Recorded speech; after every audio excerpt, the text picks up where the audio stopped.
everybody, and welcome to Roll Together RPG and to the next episode of our Path to Ascension campaign. My name is Josh. I use he, him pronouns, and I shall be your game master for tonight. And as you can see, I am joined by some absolutely lovely people who are going to introduce their characters to you now and maybe tell us a little bit about those characters. I'm going to start off with Tom. Hello everybody, my name is Tom. I use he, him pronouns, as does Pip. Pip is a dear man, cavalier. Such a dear man. He's such a dear man. Such a dear man. I think actually of all my characters, Pip is quite a sweetheart, really. Terrifying forest man, but has a lovely... especially even when you're playing dark and difficult, your characters are still sweethearts. It's in you. It's unavoidable. Oh, I'm a little sweetie. Yeah, I was just going to say, even when presented with someone seemingly useless, he'd be like, hey, no, you're arrow guy. That's great. That's an important role in any major team. You fire arrow three. guys alone, they're some of my favourites in any superhero guns. Look, I love them. Tully, you missed this, and you're lucky you missed it, but Jakarth got degraded in our last campaign, in our last episode, to such an extent that he became just, hey, you're arrow guy, you're good at arrows, and then he was terrible at arrows too. So. Yeah, you're great. Quite great at arrows at the moment. It's a pain for me. Oh, like in the last episode, we met Vecna. We beat up Vecna. Turns out it wasn't real Vecna. It's all very like as a Fey Wild guy, I get it. It's complicated, but he's getting to go on adventures with his new friends, which is nice. Which is great. You know, he and his new dear friend Poppy. You know, just big adventures across the multiverse. Yay, friendship. Yay. Moving swiftly on, Nat. Hello, I am Nat. I use she, her pronouns, and my character, Ildrathni, uses she, they pronouns. Last episode did some fighting of, not Vecna, Shatner, as we decided. Not to be confused with Shatner. Very different. I am the master of all evil. Would have been very different vibes. Mostly got frustrated that they didn't get a chance to actually lay down some smites on Shatner, but did somehow manage to get a second giant warhammer. Wibbly wobbly, multiversal, spacey wacy. And we also saved Tony, which Ildra doesn't really have a huge stake in, but I'm pleased. I did it for you, Nat. It's all for you. And then we have a very ill Chris. Hello. My voice is a couple of octaves lower, but it's nice to see you all. Hello, I'm Chris. I use they, them pronouns, and I'm playing Gertie. He uses she, they pronouns. Gertie is a kobold Fey princess, and basically Sailor Moon, if Sailor Moon was a kobold Fey princess. And yeah, I think last episode we established quite how useless Jakarth is. I think it's important that we all recognise that as a general point, no matter what universe you're in or timeline, just utterly useless by all stretches of the imagination. The DM has left the chat. That's not a popular opinion amongst everyone on the stream, so we'll see how that goes as we go into the episode. And Gertie's big mouth makes them invariably lose friends and alienate people from the first moment. I think it's a given, yeah. Gertie now has a vulnerability to arrows. Wow.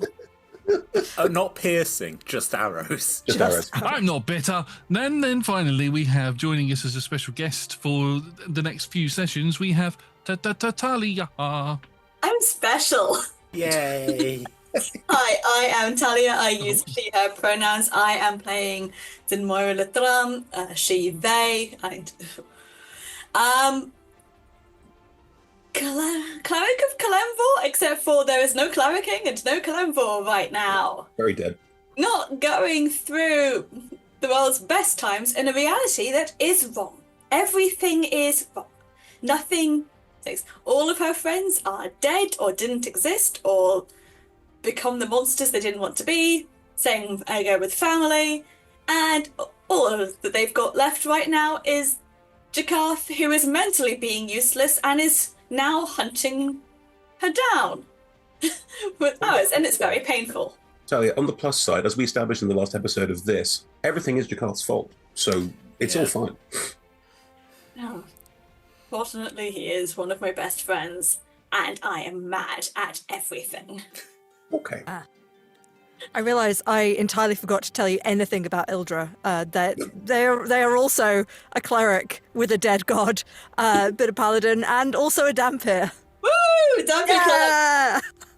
Oh, I'm going to have to make some fourth wall breaking jokes now. Yeah, There's no it way sounds like the two of them were like, okay, it's like Ildrafne we had to bring in at a separate time. We're like, oh, we haven't got the real actress. Oh no, we got she's back. Okay, we've got the same characters. Oh god, Has anybody seen the newer version of Suicide Squad? I was about to say final season of Buffy, but that's just Yeah, the newer Suicide Squad film where John Cena's character meets Idris Elba's character. Yeah. I do what you do, but better. But which one does? Anyway, before we get into tonight's session, we have some sponsors and supporters that we need to thank. We're going to go to those videos, and now we are proud to be sponsored by Phoenix Dice. You can go to phoenixdice.com to get yourself some clickety-clack Rathrocks, including some limited edition Roll Together dice, which I have right here.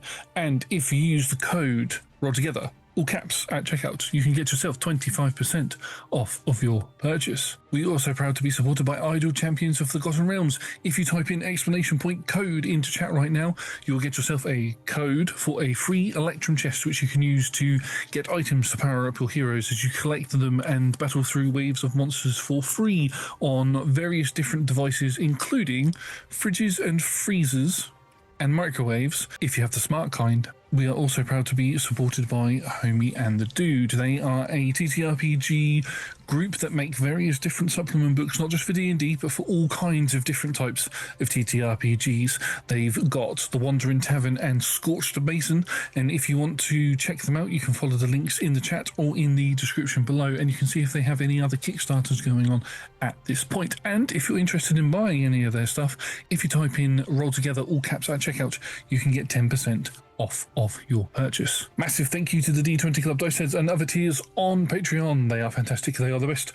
You can join them from as little as one of your local currency per month, or one goat, which must be sent to Roll Together HQ because the kobolds need the goat, by following all of the links in chat or in the description below.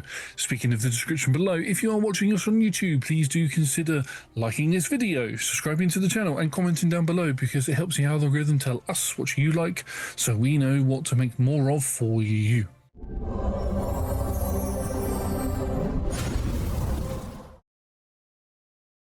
Well, we have a slightly longer recap to go over because we have 2 episodes worth of recaps to go over. In the main party recap, the group fought a version of Vecna, quickly kicked his ass, got teleported out, made some jokes about one of the characters, got hold of a new weapon for Ildra, which is the same weapon as the one that Ildra currently has, but is from a different universe. It's just we don't need it at all. No, Don't need it at all. kind of superfluous. Found out that someone, while the fight with Vecna was happening, somebody stole the star metal, which is used to forge god-killing and god-like weaponry, which Ildra was able to make some godlike armor out of it before that happened.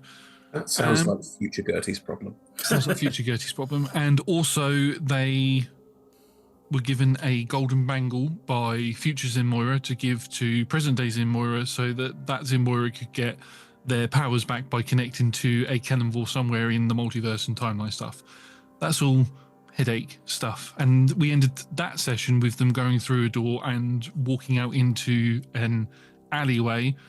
And then we went back a little bit in time to Zinmoira, who was spending some time with the people, the churches of Kellenvor. All of the other higher priests and everything had descended on Neverwinter, and there was some conversations that had been happening for a couple of days, and Zinmoira basically declared themselves as the Grand Priest of Kellenvor, which everybody was like, oh, okay, fair enough. And everybody left. There was a lovely little scene between Zinmoira and her family, with Jakarth sort of third wheeling. He's useless. He's always in the way. Unbelievable. Why are you doing it to yourself? I'm doing it to myself. I don't know why. Everybody else is kicking me when I'm down. I might as well kick me fucking self. You're Anyway. not. You're the arrow guy, and that's important. Like, It's Talia very likes that important. character in. My emotional support arrow guy. The problem is, if you start doing it to yourself, it stops being fun, and we'll all stop doing it. Then I will keep doing it to myself. No, I'm joking. Oh no, but- Jakar fell over and he hurt his knee. Oh, and he wet himself. Oh no, we've got to be nice now. Let me do it. We can, damn it. There was No. a So lovely. we'll pick on Ghana instead. Yeah, that's fair. There was a lovely family scene with Moira and her family. They had a lovely meal and all of that sort of stuff. Next day, Jakarth and Moira began making their way up to the Temple of Kelemvor when a strange magical explosion happened in the sky, sort of like an EMP shot that sent a shockwave over all of Neverwinter. Moira realised that she was no longer wearing any robes of Kelemvor, and Jakarth realised he was no longer dragon infused and was just a plain human. They began making their way up to the temple, what they thought was the Temple of Kelemvor, but it's no longer the Temple of Kelemvor, it's now the Temple to Vecna, and they got chased by some vampires. They managed to get away and made their way back to Moira's parents' house, where Moira's mother was very angry and did not want Moira anywhere near her because of Zin Moira, her father and brother were killed some years prior. And that the King of Neverwinter would not be very happy with them. Yes, there's a King of Neverwinter. Jakarth and Zin Moira know that there's not meant to be a king, but everybody else seems to think that there is one. Yeah. They also found out that Arcana and Amaryllis are nowhere to be seen. Amaryllis has actually joined Hag's Coven and has taken over Waterdeep and turned it into a swamp city. That was a little side piece, and Arcana never came to this plane of existence. So interesting. And Is Neverwinter still infested with bees? Am I years no, old? there are no Abale in Neverwinter, so Tessalin does not exist either. Right. Not even has left. Did not exist. I asked. Just didn't come to the material plane. Look, out of Quite character, sure. complicated, interesting. I love it. In character, don't really care about the material plane. So Yeah, that's fair. And no And bloat happened in dead Neverwinter either. Yeah, Giacomo's just dead in a ditch Yeah, somewhere. Giacomo's just dead in the ditch. Oh wow. If No Arcana hero. didn't come through, does that mean Nora did, or did Nora never go to the other? Oh, we don't know. interesting. Didn't have time to go and try and look for Nora. It did come up, but the means of trying to find out was complicated, and then we were in danger. Is this In still danger. the prime material plane? Still the prime material plane, it's just been altered because Vecna decided to go here and play with the universe. And if he can do that, what are we doing?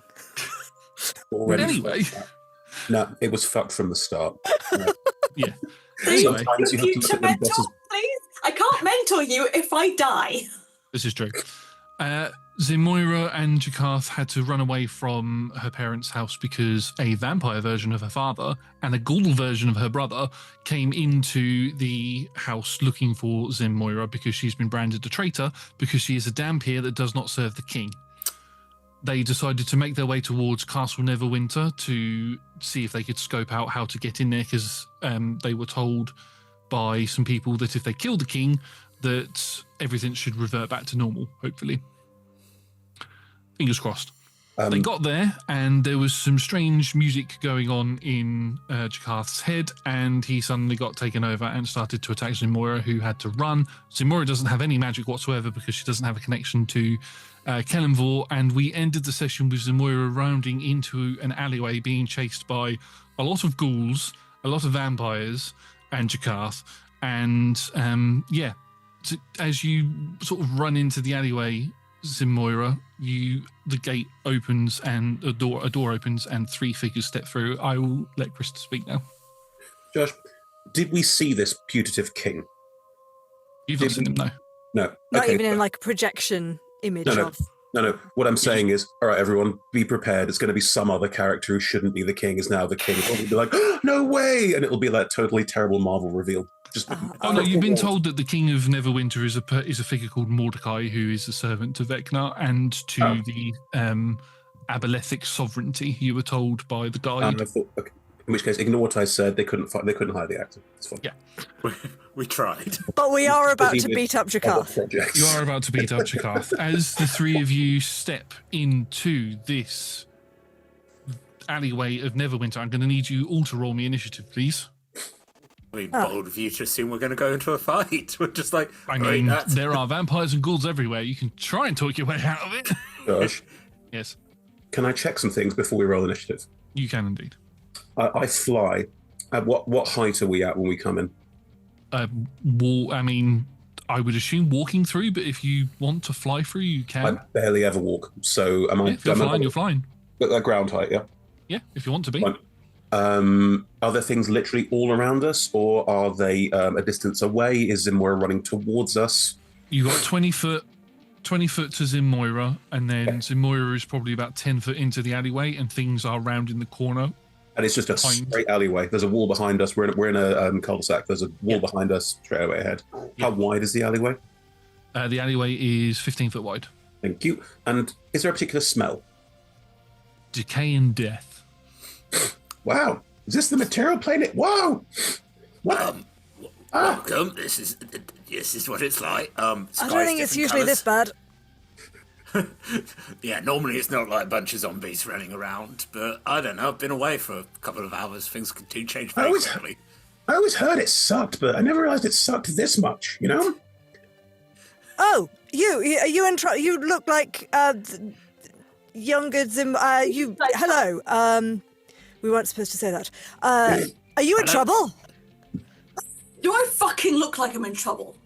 Oh, all right. Well, we can leave you to it then. I mean, if you're gonna be, Arrow guy. You can't see Arrow Guy. It's not here. I see the future. Oh, I can't believe we're going to actually say this. This is great. We're here from the future to help you. Great. Okay, great. Okay. Is there a king? Yes or no? Of what? Here. King of where? Here. Where? We don't know who we are. Neverwinter. No, we knew we were coming to Neverwinter. No, there is a king, but there's not supposed to be a king. Thank God. Okay, you're sensible people. Hi. Well, give that time. You're either going to love us or you're going to get very tired of us very quick. I'm going to remind you that I need initiative because you're pushing the boundaries of talking as a free action, and there's about to be a bunch of ghouls on Zimoira's ass. No, we're in a cutscene. We can make this as long as we like. 14 for Ildra. 15. I suggest you raise a weapon. Things are coming round the corner. Why are they going for a butt? 13 for Ildra, 16 for Gertie. How much did Pip get? 15. 15. And then Zimoira, how much did you get? I rolled a number that 21. 21. Hey. Awesome. Right. That's not great. I can't do anything right now. Yes. Okay, so at the start of the round, as you can see, there are currently, I'm going to tell you the exact number of things, there are 5 ghouls, 5 that look like vampires, although you're unsure as to what type of vampire, and you can't see anybody else, so that's what you can see at the minute. Great. Wait. I can sense Arrow guy. He never left. Hang on. So you gave us the impression that there was a horde after Zimoira and it's 10 things.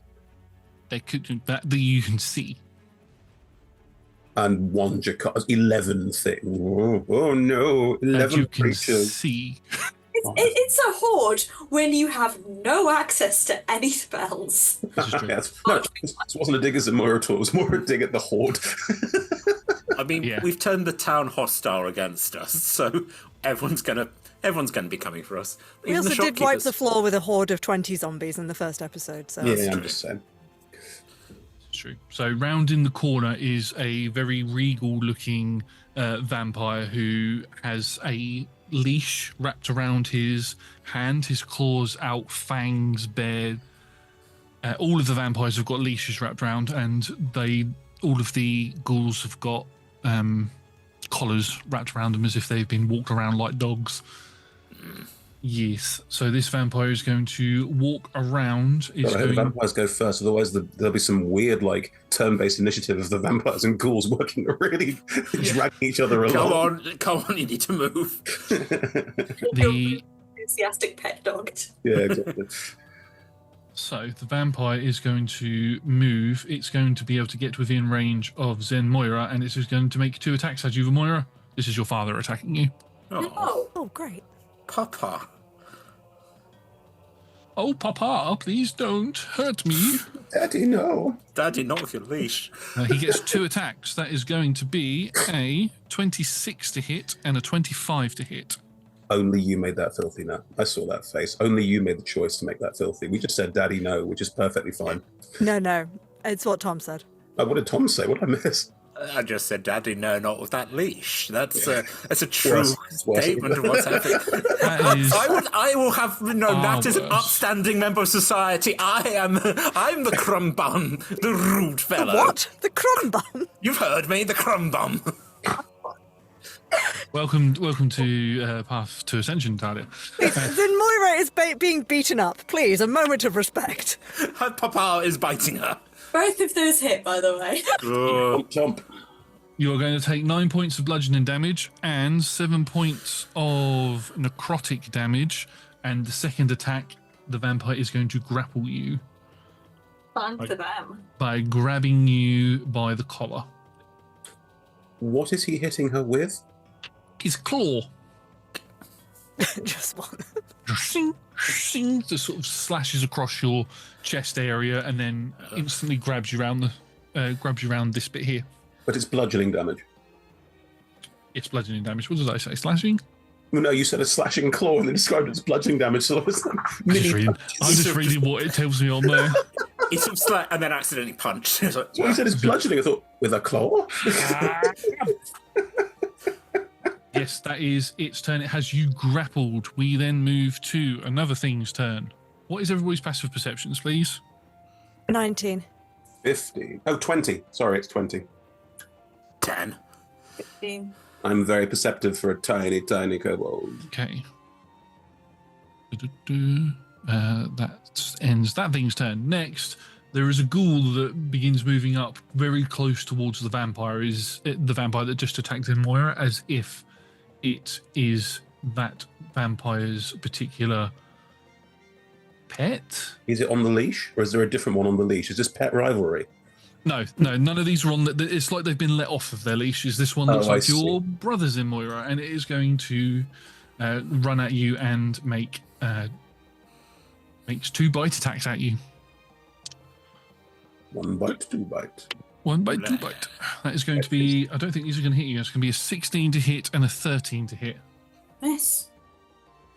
Okay, so as it tries to bite you, it sort of like gets its teeth around your arm and tries to gnaw through, but unfortunately it does not pierce your armor, which means one of the other vampire spawns are going to go. I just told you what one of them is, but hey ho, there you go. It is going to move forward, see these 3 new figures, and is going to, Josh is going to roll a d6. 1, 2, 3, 4, 5, 6. That's a 1. It's going to make a crossbow shot at you, Pip. For that is going to be a 17 to hit you. Clink, clink. It just looks and goes, oh. Yeah. Fires another one. That's a natural 1, so no. I, like Aragon, just slash it out of the sky with a sword. Like, oh, that's not very nice. That's not hospitality. My lord, we have new people here. They look threatening. Oh, you don't need to call me your lord. You know, just Pip will do. Are you technically related to a queen, though? Me, yeah. Well, I'm sort of. It's complicated, you know. I mean, I'm not a princess. I know that much. I know. Yeah, damn There's straight. There's many things I know. I'm not a princess. The more regal-looking one looks down the alleyway at the 3 of you, looks back at Zimoira. Kill them. Let's take their heads to the king. Send your ghouls down. Oh, do you want to just take us to the king? Yeah, good point. I'd rather just take your heads to him. And No, that won't work for us. it is all of the ghouls' turns now. They are all going to move in because they're already kind of in the alleyway. They're all going to move down towards all of you, and it's going to be. It's going to be 2 bite attacks against each of you, but there is a 4th one, so I'm going to roll 1, 2, 3, 4, 5, 6. That's a 6, so that's going to be an extra attack against Ildrafni. So 2 attacks against Pip. Whoa, I checked that d20 on the floor. Nope, neither of those are going to hit because that's a 4 and an 8 against Gertie. Naughty. My AC is low, remember. That's going to be a 23 and a 10 to hit. Hang on, seeing if I have any reactions.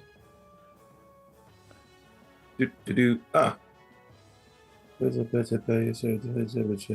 pointless. All right, yeah. Okay, so you are going. Whoa! What's your AC to slightly meta? 13. 13, and what they got 20 something. 23. I can maybe reduce it by like 5. I can also give you a D8, but that's not so interesting. Useful. Should we go? I can use my reaction to do this. I think it will be good, and also this will give you resistance to the damage.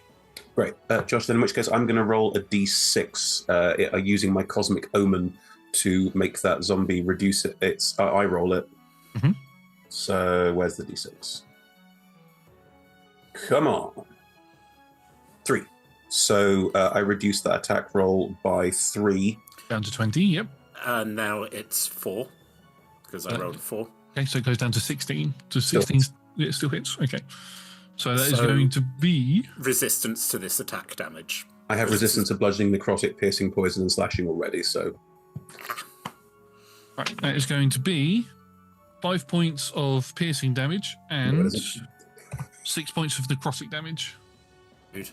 Okay, Josh, if you will allow, and I do mean this to sound too reductive, it'll be a... What the... Is everything here really piss weak? I'm just trying to gnaw at you. Hit it with a newspaper. And then four attacks against Ildrafni. That is going to be... Oh, wow, natural 1. Clang. Yes, everything is really piss weak. There we go. 21. Clang. Yeah. There's two, you just got 2 of these hanging off of each arm going... Can't get to you. I'm not edible. They seem to think you are, and it's not working, especially on that star metal. And at the end of their turn, Zimoira, it is your turn. Yeah. Not going like nothing, and I'm on like 45 hit points. Well, first thing, my dad is taking a D10 worth of damage just because he is touching me. Yep. Oh shit, that's still an effect. Yep. Effect. That is 10 necrotic damage, which is probably reduced. It is reduced, so it's reduced by 5. Fantastic. And I've got one thing I can do, which is death. So I am going to give him, an unarmed strike attack. Awesome. You have disadvantage on this attack because you are grappled.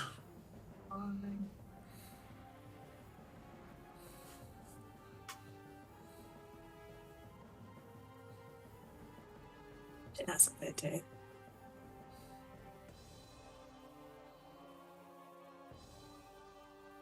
I'm not doing well today, guys. 14, I don't think is going to do anything.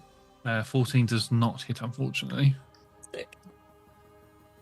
As you try to take a swing at your father, he takes the punch, but it's one of those sort of things where his face doesn't actually move. Your fist is connected with his cheek, and he's like, really?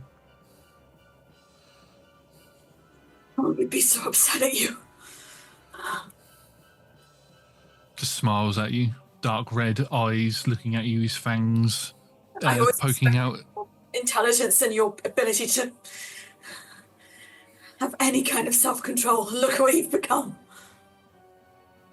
I really don't care. And he's going to get ready to bite you, but it's not his turn, so he can't do that. Next, we are going to have... That's quite a high roll. Yes, it's a very high roll. We're going to have an attack against... one attack against each of our new members who have joined. So this is an attack against you, Pip. Fuck me, no, natural 1. Attack against you, Gertie. What kind of attack is this? Is this an arrow? These are arrows, yes. 18 to hit Gertie. Yeah. And then against Ildra, that's an 18 to hit Ildra. Hang on. Tom, is your thing for the rest of the turn, or is it just on that attack? That is a very interesting question. Warding maneuver. Against the attack's damage. So. No, the AC bump. That against that attack. No, never mind. Okay. And I realised that I stealthed at the beginning to get advantage, so I will roll again. So that's a 24 to hit Pip, and That hits. a natural one against. So I don't hit Ildra either way, but I will get one hit against Pip and one hit against Gertie. That is going to be 22 points of piercing damage to Pip.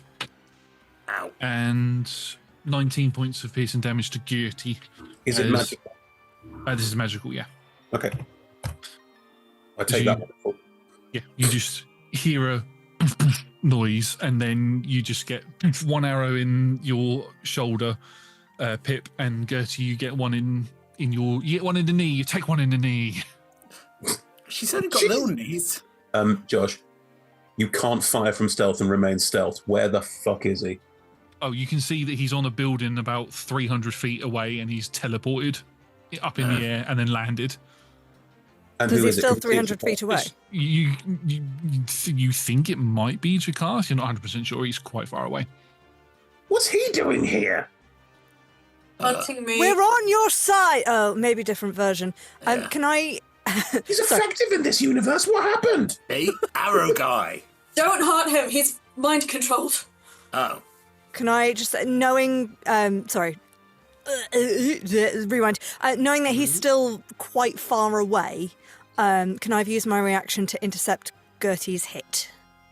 Yes. What does that do? Does that make it disadvantage? No, it's basically if he was closer I would have rebuked the violent, but I cannot do that. So I'm going to reduce the damage Oh, cool. Thank you. to reduce the damage by 9. Thank you very much. Nice. Everything else nice. remains the same. I still commented he's wildly effective in this universe. So yeah, Ildra just sort of dives in front. It kind of glances off the shield rather than a full hit.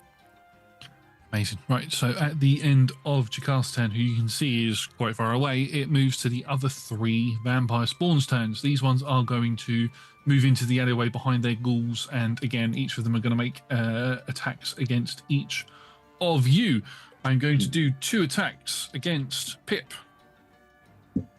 That's a natural 20 Ooh, on one of them. The other one missed because it was a 4. Natural 20 for what? Natural 20 for a 26. Okie dokie. Natural 20 also hits anyway, so Yeah, it's still good to know. yeah. Before you try your shenanigans.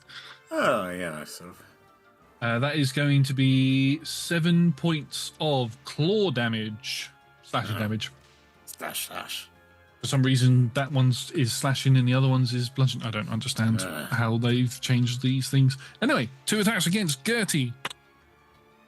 That's a 5, so that's an 11. That'll miss, but a 19 to hit. yeah, hit. Is this damage magical? No, it is not. So that is going to be 6 points of damage, which I believe you will half. Correct. And then 2 attacks against Ildrafni. That is going to be a 22 to hit and an 18 to hit. Clang, clang. Oh, wow, what is your AC? I forgot what it is. It's 23 now. You gave me star metal. This is true.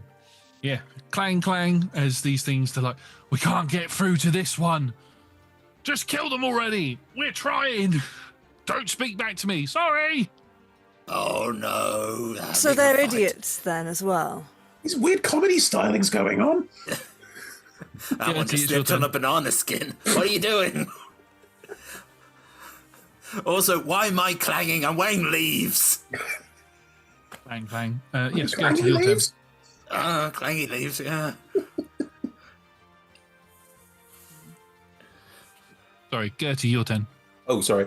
Right. Right. First things first. I am going to use my magic item, which is the Archphase Blessing, to phase step. So as a bonus action, I teleport 30 feet up, out of range of all the things hitting me with things. Lovely. So, motherfuckers! I look down at the mess. I think about all of the area effect spells I have that will absolutely fuck my companions.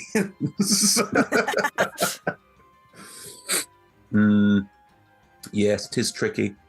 How far away was Jakarta again? 300 feet. But 300 feet, yes. Mm-hmm. Just double check. And he's what not. that is. He's teleporting. He can. So he teleported. We can see that he teleports around. Yeah, you see he's bouncing around everywhere. Fine. Then in which case, how many zombie vampires can I hit with an area of effect without hitting the rest of my companions? 15 foot wide. Sorry? 15 foot wide corridor, the 15 foot wide alleyway, and there's Zimoira, and then there's there's Pip and there's Ildra, and looking underneath me, what is the kind of area of effect I could possibly hit a number of people in? Because we're not doing like a proper mini map. No, but so there's 20 foot between where you all came in and where Zimoira currently stands. Right. You've got 3 ghouls and 4 vampire spawns on.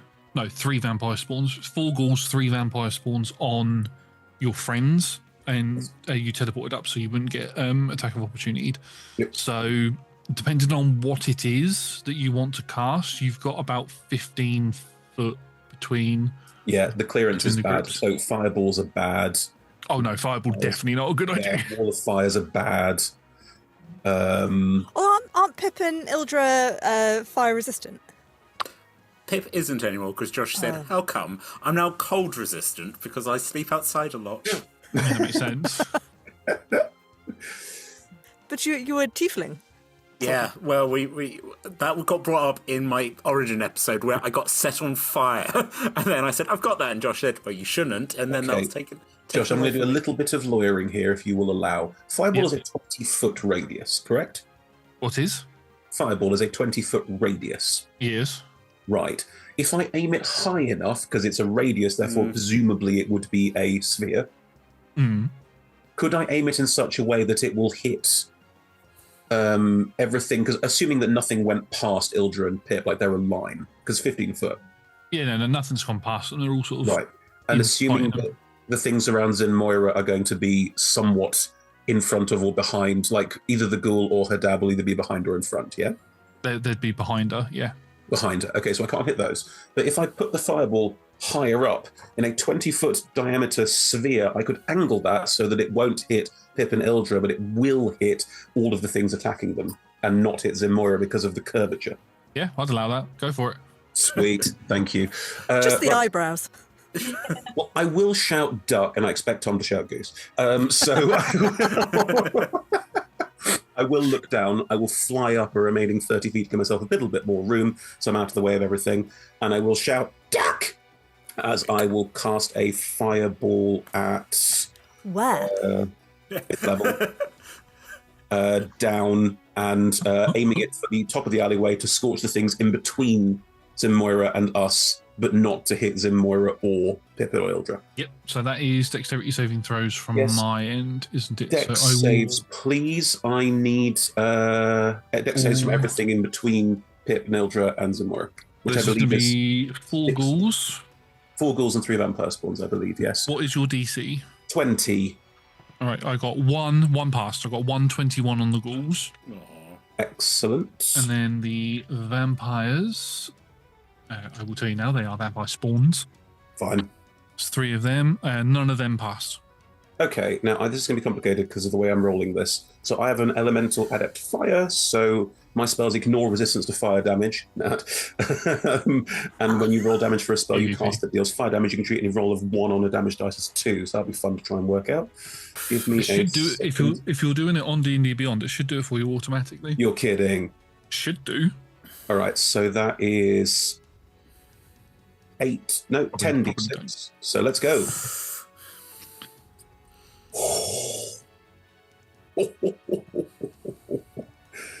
Feels- 37. No, there's a 1 in there. 38 points of fire damage to all of those creatures. As I'm not in my starry form because I had to teleport, so it's just I will look down and I will draw fire into my hands out of nowhere, and then position it towards the ground and just go ha, and cause a massive explosion in the middle of the space. Ideally with a wisp of smoke and me then floating above it, going yeah.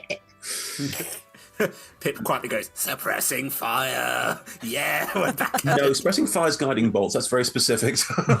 Again, Pip is still finger gunning. Like, This loud explosion goes off, and as for Ildra and Pip, as you're fighting off these creatures or just standing there while they're gnawing at your armor, you watch as this flame engulfs them, and as it sort of sucks back in and dissipates, you see 4 charcoaled carcasses of the ghouls on the floor, and the vampires are patting themselves out, sort of screaming. Vampires are still alive, but all 4 ghouls are dead. There's 1 ghoul left, which is the one that is on Zimoira. I will say that the vampire that saved took half damage, but all the others took full. I was one of the ghouls that saved, actually, but I've just killed them all, so it's fine. I mean, it was 38 points damage and they're ghouls, so I'm assuming they're fucking dead. That one would have survived, but yeah, I've killed it. It's fine. That one just emerges from the ashes and it's like, I'm the hero. I can't be bothered to undelete it. Thank you, George. That's all right. Awesome. And plus, that was cool that you did that in that way. So, is there anything else on your turn? No, I've used my action, used bonus action, and I've flown up 30, so I'm 60 feet up. I am scanning the horizon for Jakarth, because clearly that's a threat, but also he's 300 feet away, and I'm not sure what, if anything, I can do about that. So yeah, I mean, you can roll me a perception check for free. I've got a passive of 20. Yeah, you can see him. He hasn't stealthed or anything, so he's bouncing around. Well, he's not bouncing around because he's not teleporting, but he's there, sort of getting ready to pull another arrow back. So you can just see the sheen of the arrow on the sunlight, on the moonlight. I am filing that in a catalogue, and Gertie's head calls, how the fuck am I going to deal with this? That's fair. Right, at the end of Gertie's turn, Pip, it is your turn. Hello. Okay, right. So 1 ghoul still up. 1 ghoul still up, which is on Zinmoira, and then 3 vampire spawns, which are on you and Ildra. There's another vampire spawn that isn't in the alleyway that fired the crossbow before. Oh, and the big vampire that has Zinmoira by the throat. Right. Hello, Zemora. We're here to help you. Don't panic. We'll be able to do. Just trust us. We're the good guys. ? No, we are. Yeah, we are. Like, we're not the heroes, apparently, but we're the good guys. Yeah. Trying. Self, I'm not a guy. Well, no, same, but yes. It's great to be a guy. I say as I throw my sword up, catch it, and as it lands back in my hand, there's just a glow to it, which I don't know how it glows like woodlands. Yeah, it glows like woodlands on a hot coolish autumn's day. Actually, I'm not summer court. Anyway, that's me casting divine favor on myself, so now I can do radiant damage. Very nice. I love my goddess. Cool. So you're saying vampire spawn choking Zemora, right? There are still There's 3 vampire spawns on you, 1 vampire spawn that's out of the alleyway firing crossbow in, and then what looks to be a fully fledged vampire has Zinmoira. Right. Okay. I'm just gonna work. Yeah, I'm just going to take out these vampire spawn, and then I think my associate here with the 2 axes can probably burn this vampire. Hammers. I think because I started thinking about 4, and then I started thinking about hammer and axes, and then to be fair, when you're now, everything looks like a hammer. I don't know what I'm saying. It's a long day. Anyway, so vampire spawn. Let's do our 3 attacks. Go ahead. Are you directing these all at 1, or are you attacking all 3? I know. Let's work my way down. First one, does a 13 hit? 13 does not hit. Does a 18 hit? 18 does hit. So that one takes, as I roll my Fey sword, it takes 8 slashing and 3 radiant. Yep. You're using your lance, aren't you? No, I'm using my sword. Oh, okay. Because I can't get a lance out of I'm on. I can't get my stuff. It's a fine enough sword. I just can't booming blade. I need some space. Anyway, does radiant seem like it's doing more damage? It does not. No. Interesting, but it's still extra damage. And then a 17 to hit. 17 does hit. Are you targeting the one that you just hit? Nope, third one. I'm Third just one down. marking my word. Oh, that's fine. 7 slashing and 1 radiant. Okie dokie. So you slash out at these creatures, knowing full well that you can't get your lance out while they're this close to you. So you bring out your blade and slash at them. You cut one across the cheek and the other one across the arm. They sort of wince in pain from the attacks. You don't see any blood draw from their wounds, but they just look at you with intent death. That last one, that cut suddenly glows. That's me casting Unwavering Mark on it. Ooh. So, third one. Basically, if it has disadvantage on any attacks that aren't against me, if it does attack anyone, I get an extra attack on it. Awesome. Okey-dokey. Is that the end of your turn? That's bonus action, that's action, got my reaction back. Awesome. Okay, so at the end of your turn, there is something. It's doing something in the background. What is its thing? Oh, okay, so it's not going to get advantage on this, as its stealth roll rolled exactly what Gertie's passive perception is. Gertie, on the rooftops at the top of the alleyway where you are, you see a hooded figure stick out with a crossbow and fire a bolt at you. How high is the alleyway? The alleyway, this building is probably 30 foot up. So I'm 30 foot above the top of the alleyway? Yeah. Oh gosh, okay. Well, in which case, can I have stayed sort of, maybe move forward 30 feet? Because I don't want to fly out of the alleyway. Currently, there's things attacking you from one line. Yeah, if you want to get yourself a bit more into cover, you can. So you can get a +2 to AC for that. Okay. But there is going to be 2 shots coming in at you. Is it another Jakarthi-looking figure, or is it something different? It looks like a hooded figure. You can't tell if it's definitely not another Jakarth, but it's a hooded figure. Some other player character we haven't thought of who's in Neverwinter at this point in time? Who's left? As a Nora? Nora. There's a 20 to hit you and a 15 to hit you. Both hit, yeah. It's just a regular crossbow bolt? Maybe. Ah, interesting. Okay. Okay, he will take 8 points of piercing damage and... Is it magical? Josh, is it magical? No, it's not magical. Right. 8 points of piercing and 20 points of poison damage. I have resistance to poison, my friend. That's fine. So you halve that as well. Cool. And then the second attack is going to be another 8 points of piercing damage. Needs to 4 again. And another 16 points for poison, so reduced to 8. That's fine. How's Gertie looking? Fine. 2/3. Oh, okay, great, fine. Yeah, as 2 bolts have been fired in, it had tried to hide beforehand, so I can't do that now. What the fucking archer fucks? What else can you see up there? 2. One is fucking miles. He looks a lot like concerning. And this new prick here. Who are you? Hooded dude. Actually, that's presumptuous. Hooded person. It hisses at you. I think it's not a vampire. Or a snake. We Or a have snake. to consider snakes. This is true.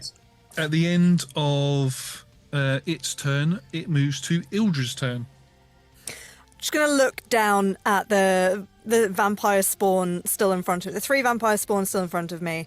The one big vampire holding Zimmoira, and then the other one that's sort of along the alleyway. How far away are they from me? Which ones? Sorry. So we've got 3 vampire spawn directly in front of me. Yes. Then you got 20 foot between you and where Zimmoira is. Yeah. Technically, if you go by grids, 5 foot behind Zimmoira is her dad holding her by the throat and her brother attacking her. Brother, then, right. The brother is there. The brother is there, yeah. And then another 10 foot behind them is the last vampire spawn that has a crossbow that is firing down the alleyway. That's what I was asking for. So that one at the end of the alleyway is 35 feet. Yes. That's unfortunate. Uh-oh. It's fine. It's fine. We'll stare down at the vampire spawn in front of them. We'll look at the big vampire choking Zimmoira. Look, Do you want to take us to the castle, or shall we take your heads there instead? I'd like to see you try, but I'm going to take your heads there instead. Oh, very well. I'm gonna... For no heads. What is this fucking... Is this a material plane thing? I don't know. I don't... Heads, tails. I mean, if you cut a vampire's head off, that will do the trick. Because my fat father, could we try and avoid... I would prefer not to take his head off. if possible. Tell us who we can and can't kill. Who's on the no-kill list? Oh, look, I'm not going to kill them. I'm just going to... Right, I'm just going to shove past the 3 that are in front of me. Mind how you go. So all of them are within 30 feet of me. Yeah, you can do that. Excuse me. And then this is sort of like all in the wake of the fireball that Gertie threw down. That's sort of just finishing off, and we'll catch a little bit of the fire with the hammer and sort of scoop it and slam the hammer into the ground. Channel divinity, turn the undead. Please, can they all make wisdom saving throws? They can indeed, because do you know what? They are all undead. The wisdom save, did you say? Oh, yes. Right, so that's going to be all 4 vampire spawns. Yeah, what is the DC, please? 17. What, to not just instantly blow up? Depends on what level they are. So that is going to be 2 pass, 2 fail from the... what are they called? 2 pass, 2 fail from the spawns. This Jeffy's in Brother. the undead, right? The brother fails, and the father fails, but will use a legendary resistance to pass. Of the spawn, are any of them CR2 or lower? No. Okay, fine. All of the ones that failed take 20 radiant damage as this just waft goes out, and then all of the rest of them take 10. But the ones that failed are scared and cannot react, cannot do anything other than run away. Awesome. So 20 points, did you say? Mm-hmm. That's going to be the ones that... So this one's going to... That one passed. This one passed. This one failed. This one failed. Unfortunately, Zamora's brother dies. So that... Oops. Thrilled. Sorry. Oh. I didn't realise he was that badly hurt. And... Do you want that to have not happened, Talia? Sorry? It's fine. I'm just going to cry about it in game. Yeah, that's fair. Yeah. Welcome to the Dead Family Club. It's not great. This is hilarious. This is one of the worst days of Moira's life, and here come these chucklebugs. So far. Just Willy Blip. He's blasting things around and going complaining about how useless everything is, and I'm like, no. Josh, Yes. you describe this alleyway as being 30 feet high too, so the vampire on the roof. Did I they catch Oh, the invade- yes, vampire on the roof. Yes, let's roll that Thank one. you, Chris. That one failed, so that one will take 20 points as well. No. In fact, that one also failed. There's another. Good lord. There's how many- another one? No, I don't know what you're talking about. Well, wherever it is, it's now screaming and running away from me.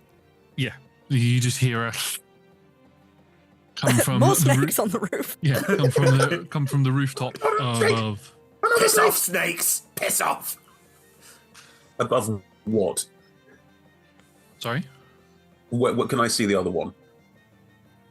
Yes, yeah, I'd say this would break its stealth, and you can see it's on the other roof, pretty much parallel to where the other one is, but just on the opposite roof. So Okay. if you turn around, it's there. Oh, more snakes. I'm sick of these motherfucking snakes on this motherfucking roof. So we'll have done the hammer slam. And it stood up, looked at Zimoira's. Well, I didn't know that they were her brothers. Oh, that was one of the ones you did. I'm so sorry. Well, she's fucked up anyway. Well, yes, that's rather the point. I'm just going to walk. I know that one of the vampire spawns near me didn't fail, so we'll Yes. probably get an attack of opportunity, but I'm just going to walk towards Zimoira anyway. Problem now. Well, the other ones will get an attack of opportunity. Actually, no, they're too No, they scared won't. of you. They won't. They can't. So, They mechanically cannot. no, but the other one will. It will roll. Oh my god, that was actually quite high. That's going to be a 23 to hit you. Which one is it? Which number? It will be number 1 on the list. Because otherwise I would be able to do extra damage to it because it was attacking someone who's not me. I know. No, that one was number 2. Well, it was Because for some reason because of how the initiatives rolled. Yeah. But yeah, so it attacks you. It is going to deal some damage to you. Rude. Give them names. Frank, Cornelius. I did that before and then I got myself confused. That's 6 points of slashing damage. Are you done? What? I'm going to walk over to Zinmoira.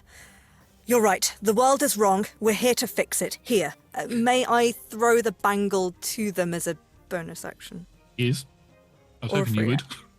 Or a free action? Free action. I'll allow it as a free action. Has all their powers on it to you can walk 30 feet, give it to them. Yes. You just put it on Zinmoira. It's more fun to just Yeah. throw it. This poor woman is like, I'm having the worst day, and a bangle just smacks her on the side of Let's the head. make this more difficult for you.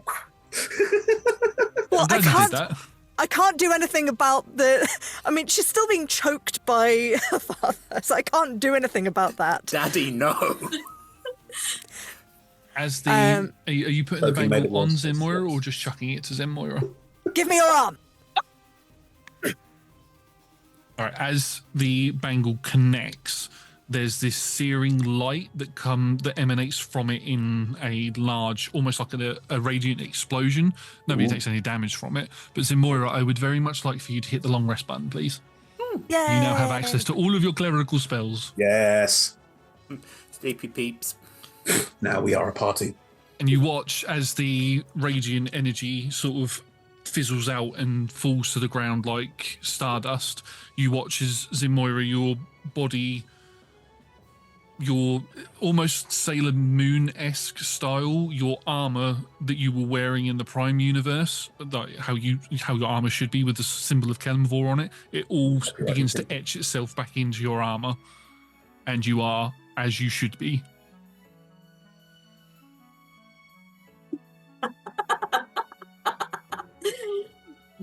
This is going to be. Anyone else welcome. be concerned now? Is that Yes, the end just of a your, little bit. Is that the end of your turn, Ildra? I'm just double checking my bonus. I can't.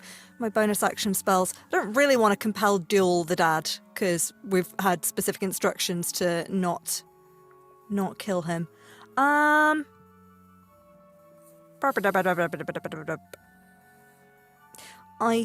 think in that case I cannot bonus action this turn, but I'm there next to Zinmoira. Next to Zinmoira, at the end of your turn, he is going to use one of his legendary actions and he's going to make a strike attack against you as you get within range to put the bangle on. No, he's not. That was an actual one. Strike you. Strike you, just pings off your armor. This star armor is doing some No. good for you. But yes, if that's the end of your turn, we move to the top of round 2, and it is Zinmoira's dad's turn. Having taken a little bit of damage, he is going to bring his daughter close to his mouth and bite her neck. But they're both vampires. What is the point? Dampier might have a little bit of blood in there. If so, as we discussed before, it'd be heavily congealed. Oh, it's not a It'd be like good sucking drink. it through a straw. Oh. It's like really old Jello. Oh, Also, you weren't here for it, Talia, but we did discuss how it would probably collect near your feet as well, which means you've got very sort of sodden feet, like purplish sodden feet. I'm sorry, I have really great feet. I don't know what's happening to other Dampiers. oh snap! Well, Oh, okay. So bite is changed now. Can you make me a Constitution saving throw, please, Zinmoira? For anybody who doesn't know, I'm using the 2024 vampire stats. Vampire. And apparently they don't roll to attack anymore when it comes to biting. they just do it. They just do it. Well, it's a Constitution saving throw. Do it. That is an 18. 18, that is a pass. So you will take... Just checking to see if you take half damage from this.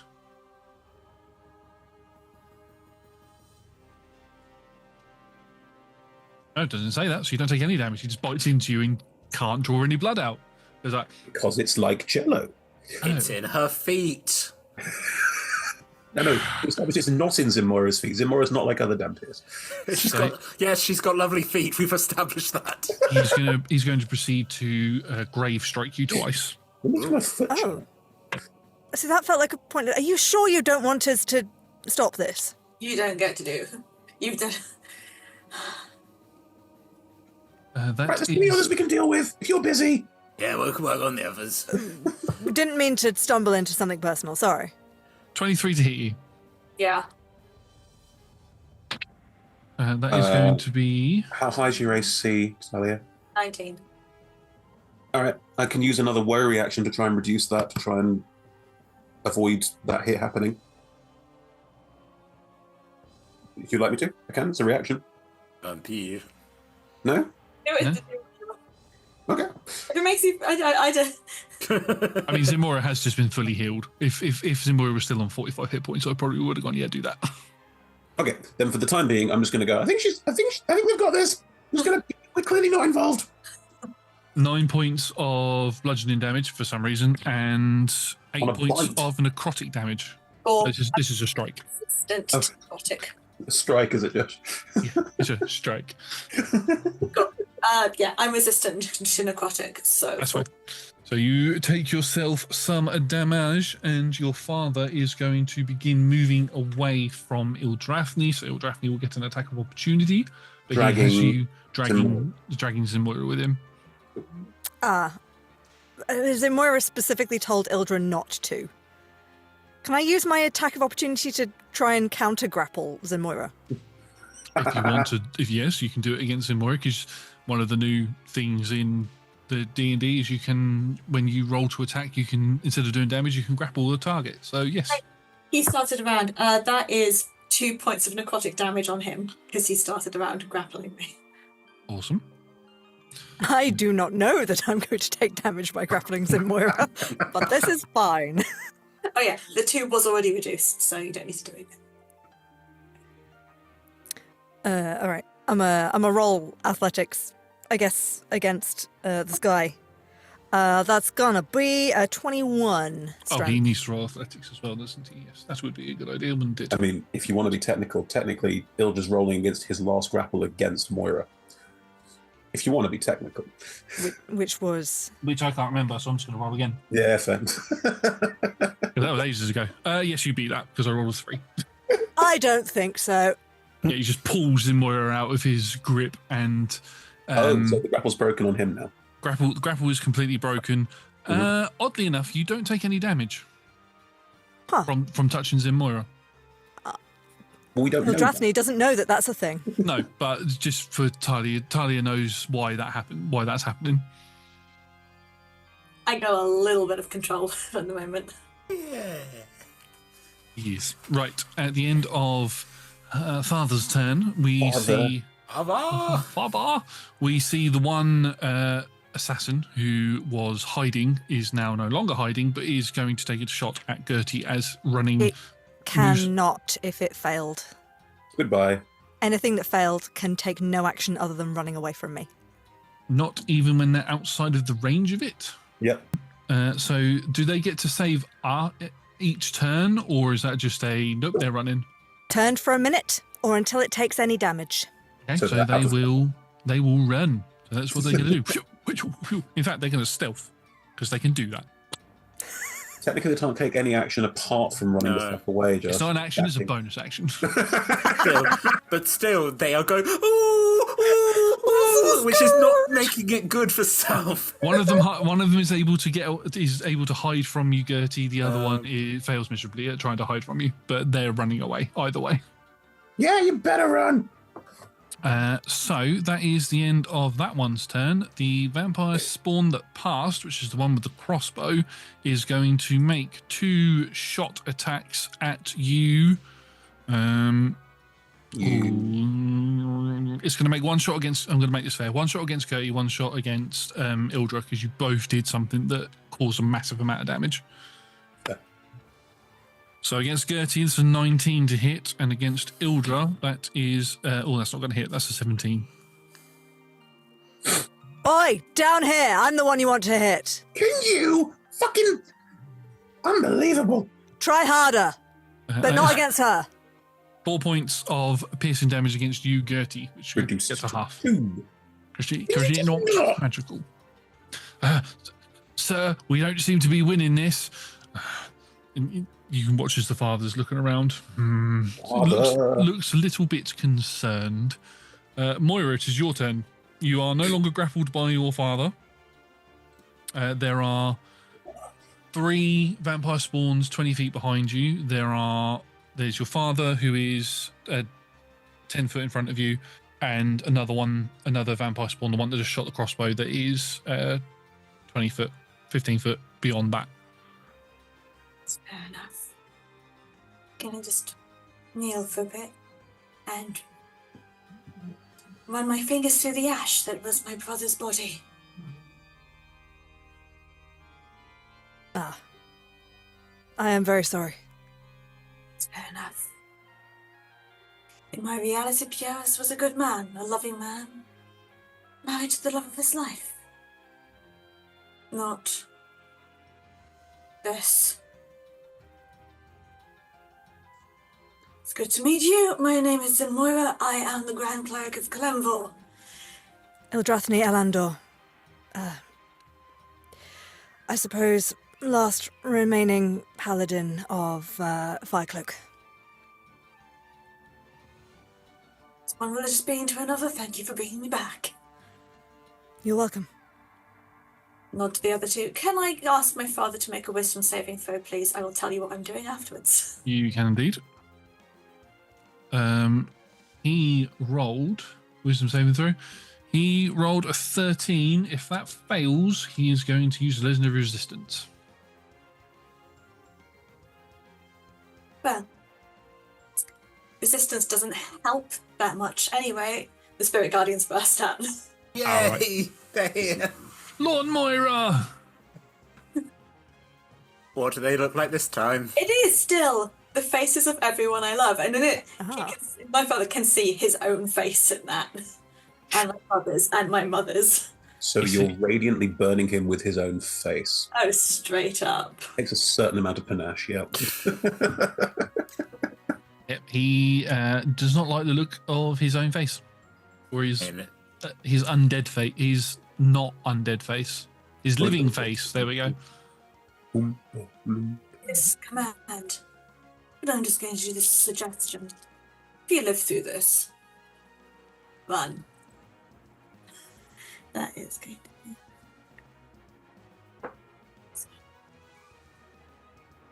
I can't do math. Wait, shit. Okay, I'm doing it at level 6 as 30 points of radiant damage. Nice. 30 points of radiant damage. Yeah. Luckily he said, is that's all, folks. Is that against one target or is it against a group? It's against, it's anyone nearby me within a range of 15 feet, isn't it? Okay, so the spawns behind you won't be within range, but your father and the one with the crossbow will be within range. So I'll make a wisdom saving throw for the other spawn, which rolled 16 on the dice for a 19. Did that one pass or fail? 19. Fails. My DC is 21. Awesome. Okay, so that is 30 points of damage to that one, who did not like that, and 15 points to your father because he passed. So that's going to take him to that. They both look sort of like a singed, almost like a radiant singe is sort of like sunlight is beginning pushing out their skin, and you can see, especially with the one with the crossbow, that parts of their skin have begun to flake away like they've been hit by sunlight, but they are both still alive. What does it look when he managed to do a legendary to save himself that was his last? I like what Does you he did have there. visible tick boxes on him? No. Did he audibly go, I've got no more of those? I might need to retreat. On how legendarily resistant I am. No, you can't tell. Oh, knowing how being biologically related to the man. I mean, you're used to a different version of your father. Well, you're supposed to say yes to me. That's how it works.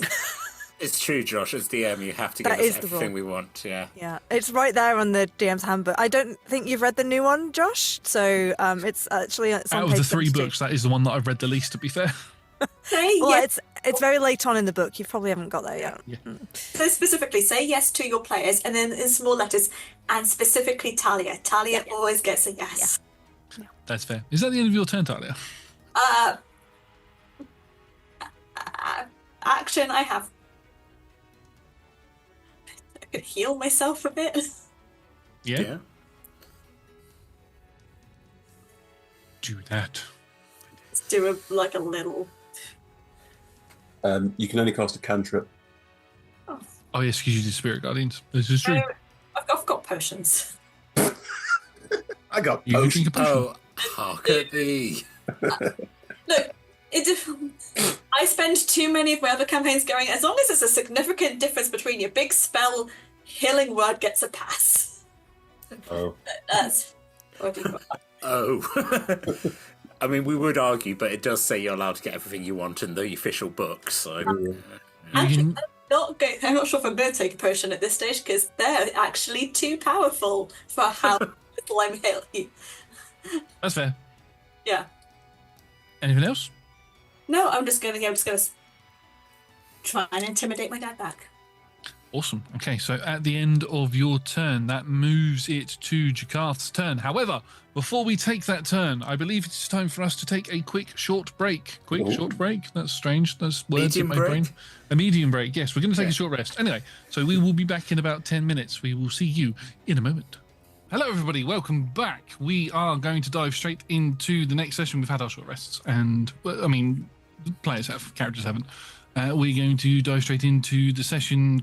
Basically, the entire first half was combat, and there was fighting, and there was death, and that's where we're going to dive straight back into it as some arrows are going to get fired from 300 feet away from someone. Mr. God, we can see him. He's there. Gertie, can you get me within 130 feet of him? 120 feet. No, but I can stop the arrows being a problem. Oh, okay, fine. In a minute. So there is minute? going... No, but I can't do it right now. Right, Give me sure. Some number of seconds. Arbitrary 6 seconds. Yeah, sure. That one is a no to killing and maiming. Oh. But he's shooting at us. No, I can do whatever thing. It's fine. St. Morris says that as an arrow goes to hit her. Goes to hit them. There's a 23 to hit using Moira. Yeah. Oh, this one I will use my my thingy on, my Cosmic Omen on, because that's a number I might be able to hit. Yep. And I do. That's a reduced it by 3. That takes it to 20, so does that still hit using Moira? Oh, your AC is 20. My bad. That is going to be 22 points of magical piercing damage, and...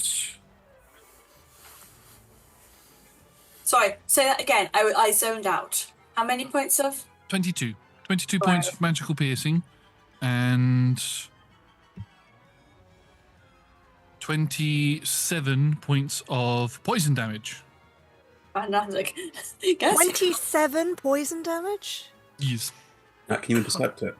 I can, yeah. It's not going to do that much, though. I'm in pain. Again. But give me my D10. I should have healed myself last time. Had a Okay, lovely that's potion. pretty good. Yeah, but it's pretty powerful for how much I was hit at the time. Yeah. Ildra will sort of deflect it slightly and reduce that damage by 13. 13. Awesome. And then there's 2 shots coming in at Gertie, because that fireball looked bad. That's a 16 to hit and a 26 to hit. Yeah, both hit. And this is all magical piercing, yeah? Magical piercing. One. It's going to be 22 points of piercing on the first one with an additional 6, 10, 17 points of poison. I halve that because of poison resistance. Yes. And then another 18 points of piercing and 10, 5, 20, and 21 poison. How much? 21 poison. Halved again, thank God. Did you do this much in the first round? No, he didn't have time to prepare, but he has now prepared. I understood. I look bad. I have the 2 arrows hit me in the air and I sort of sink a bit low, like, oh! Gertie, get down here, out of line of sight. It's totally fine. I've got this. Give me a fucking second. Okay. That is the end of that person's turn. Jakarth. We know it's Jakarth. We can see him. We can see him. He's over That there. person's turn. He's wearing a stupid hat. Where did he get that? We go to the top, or we go to what would be the layer action of initiative 20, and I need wisdom saving throws from Pip, Gertie, just Pip and Gertie, actually, please. Right. We're too wise. 18. 18. 20 on that. 20. You are both fine. You hear a song playing. Am I hallucinating? No. A lot of blood. I think, if this is more Fae bullshit, it doesn't work on us. Ooh, come into the woods. Nonsense. Yeah, we're fucking Fae. You got out Fae, you fucking... Yeah. I think I am delirious. Zimmer What are you and Ildra, both can't talking hear about? it. What are you talking about? There's like a song No, in no, our heads. Ildra, don't worry. You two can't hear it because it's a Fae thing. Yeah. Big Fae is... Like, I'm on 25 hit points. I'll have a lie down in a minute. Ooh. Also, They're Fae. If you hadn't picked up, they're Fae. That's why they are why they are. Is where I have met some not Do you know anything about music that they can hear? that one. Wait. She's got a lot going on to remember this. I, Nat, know exactly what this is. Let's Yeah. just double check. But Ildra doesn't, so I'm just like... I mean, did Jackie start humming anything when he was getting taken over? I mean, it didn't happen in the episode because it was so quick, but I would say that he would have been like, what's that noise? Just as he got taken over. Yeah, just going. Jakarth started humming along to something before it took over. Humming along to what? What was the tune? Tries to approximate it. Is that what you're hearing? Yeah, not dissimilar. Do, do, do, do, do, do. Do, do, do, do. Oh, well, good. If it's like an evil enchanting song, maybe we don't sing it. So it Oh, doesn't. good point. Good point, Pip. Good point. Sorry, I'm sort of floating sideways, slightly upside down. I'm in a lot of pain. I'm full of arrows. Because you're just little, and these are full arrows that just. Oddly enough, all of their arrows have only hit Gertie in the knees. No, her lovely knees. They're all longbow arrows. Be an adventurer like you, and I took an arrow in both knees. Also on initiative count 20, coming from the buildings around where Jakarth is stood, is a literal, right, just to get this right, a literal horde of ghouls and vampires. The entire army is chasing Zemoira. There is a lot of them. They are making their way down into this area. Do you have a safe house nearby? It's the resistance, but I don't know how much they know from what their brains. I need to get that one back with me. Is the horde between us and Jakarth? Yes, it is now. Safe house first, and we'll sort Arrow Boy out later. When did he become effective? When did he become... What fucking world is this? Always effective. What's he like in the future? Oh god, he's so fucking useless. It's unbelievable. Hey, he's still good with arrows. It's just other things. He's just sad. He's got a sad He'd been vibe. this effective. He'd been really good, but instead he was in the present past. Oh, Make poor choices. I'm so bleeding.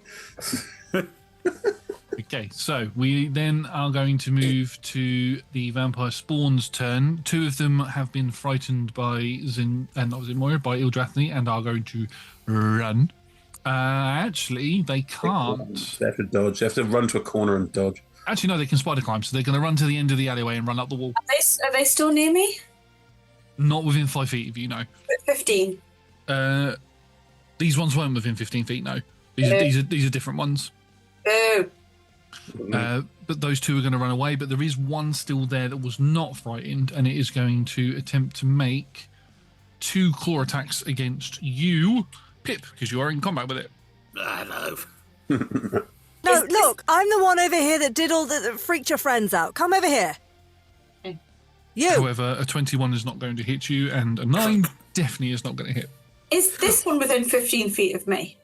No. No, it gets back. No, this one's a little bit further back. Get closer. And I need a Constitution saving throw from you, Pip, please. 28. As it tries to bite you, and it doesn't. I just slap it across the face. No! Consent! It looks at you with a look of Rip on the horror nose. and then begins to run away, so you can get an attack of opportunity if you want to. Is it's going to follow its friends?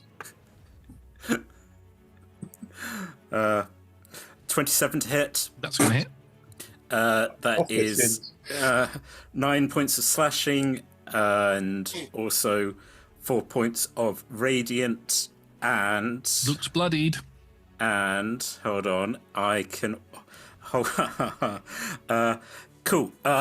Its legs give up under it, as that was my hold the line, as it can't run anymore. As it just You cut off its shins. I stab it in the knees. I'm like, yeah, how do you like that? Hey? It's not nice, is This it? will be forever be known as the Battle of the Knees. Battle of the knee. My knees. My knees.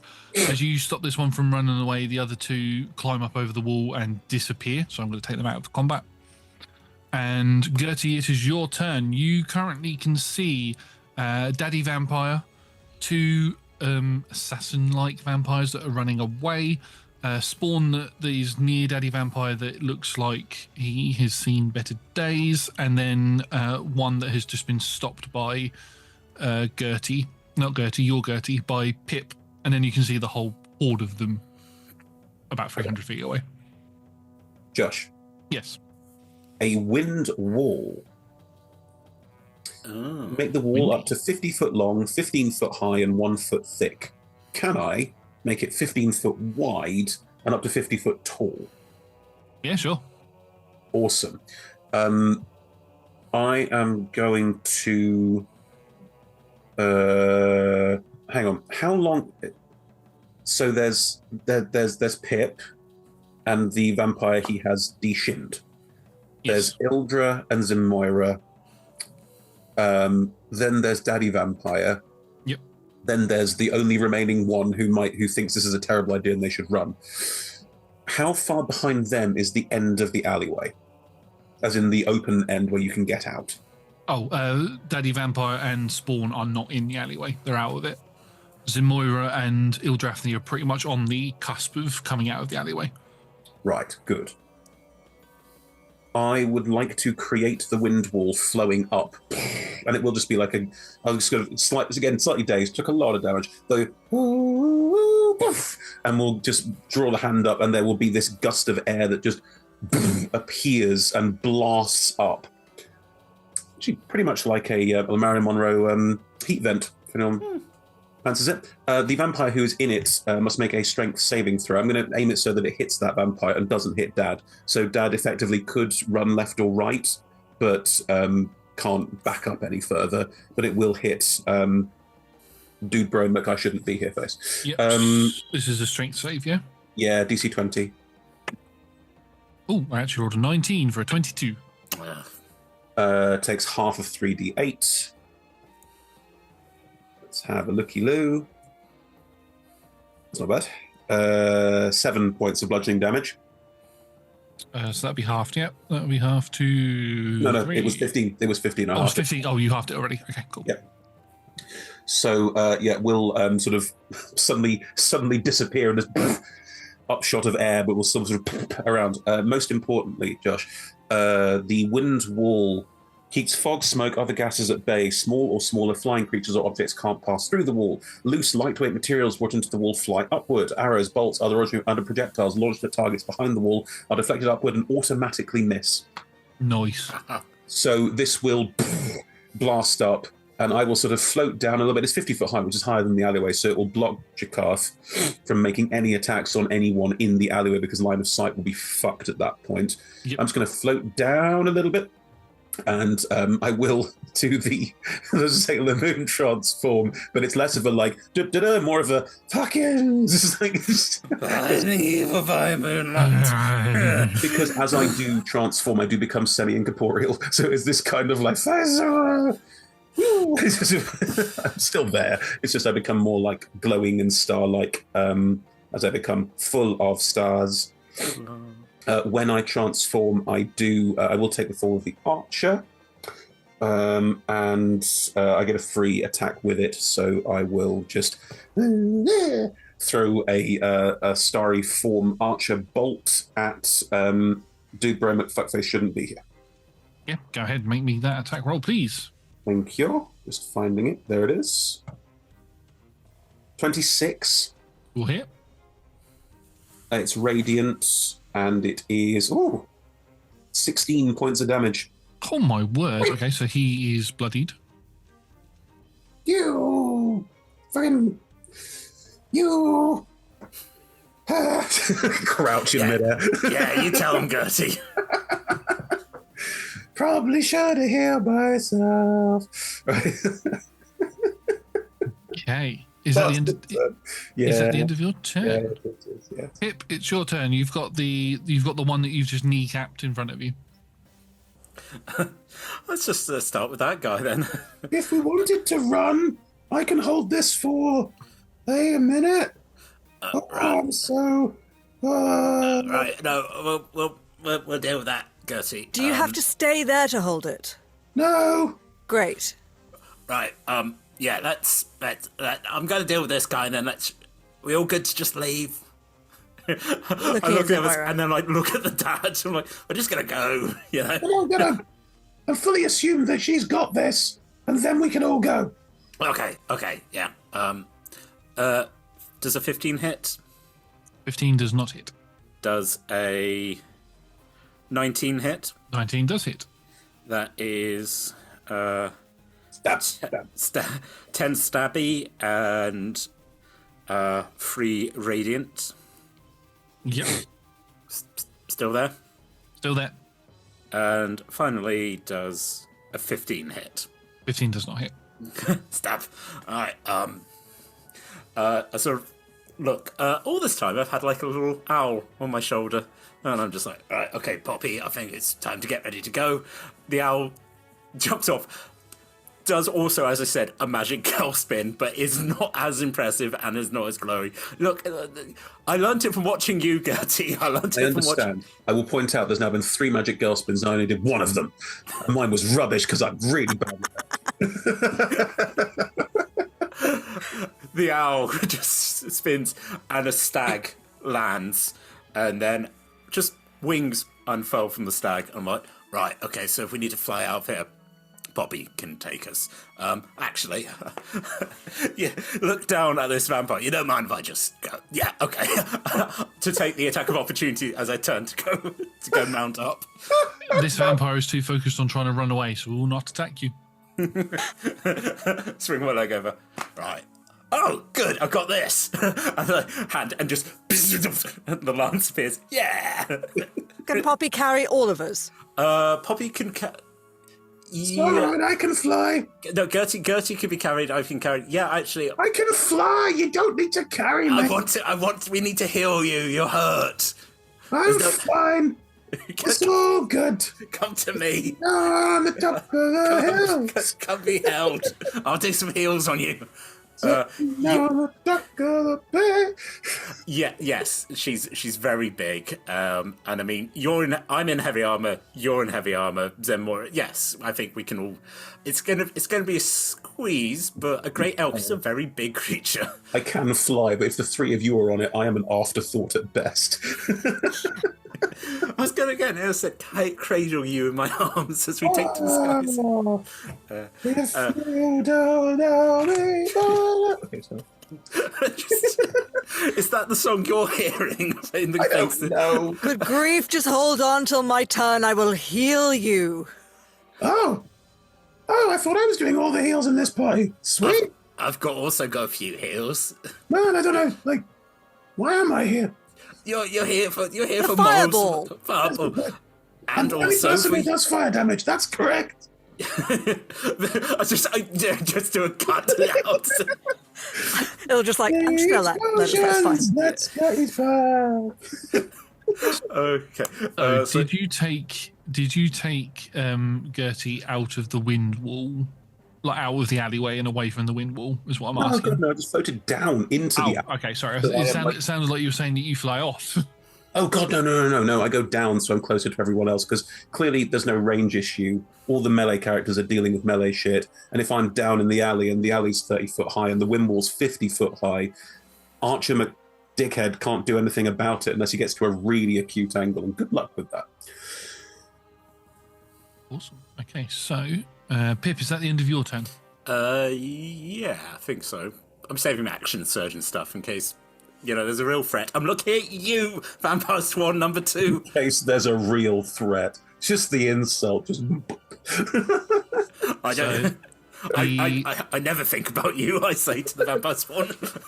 I'm going to take the assassins out of the initiative because they're consistently running away, so they're gone. Smart. So they go. Ildra, it's your turn. Okay, a couple of questions. How low did Gertie get? Is Gertie within reaching range? Can I touch her? Sure. Okay. Got straight to the flow. Low?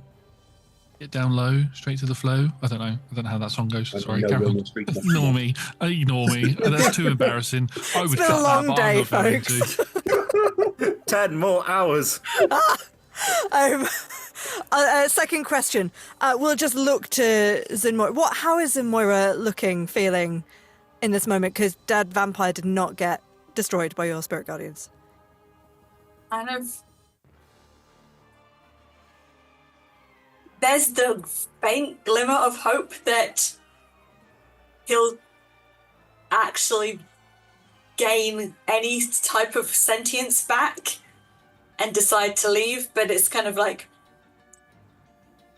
well, brother's already dead, and this is the wrong reality, so if I have to kill you, I will kill you. Do you want assistance, or do you want to do it entirely yourself?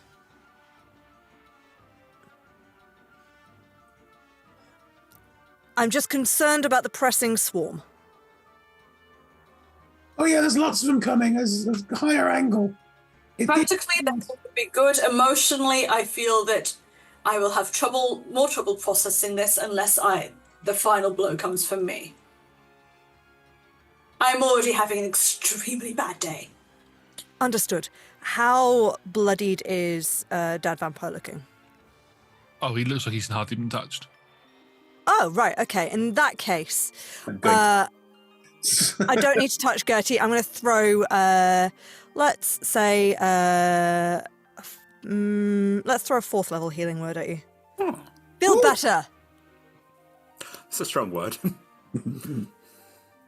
It's only 13. Well, that's rubbish, isn't it? Who's that to, Gertie? Yeah.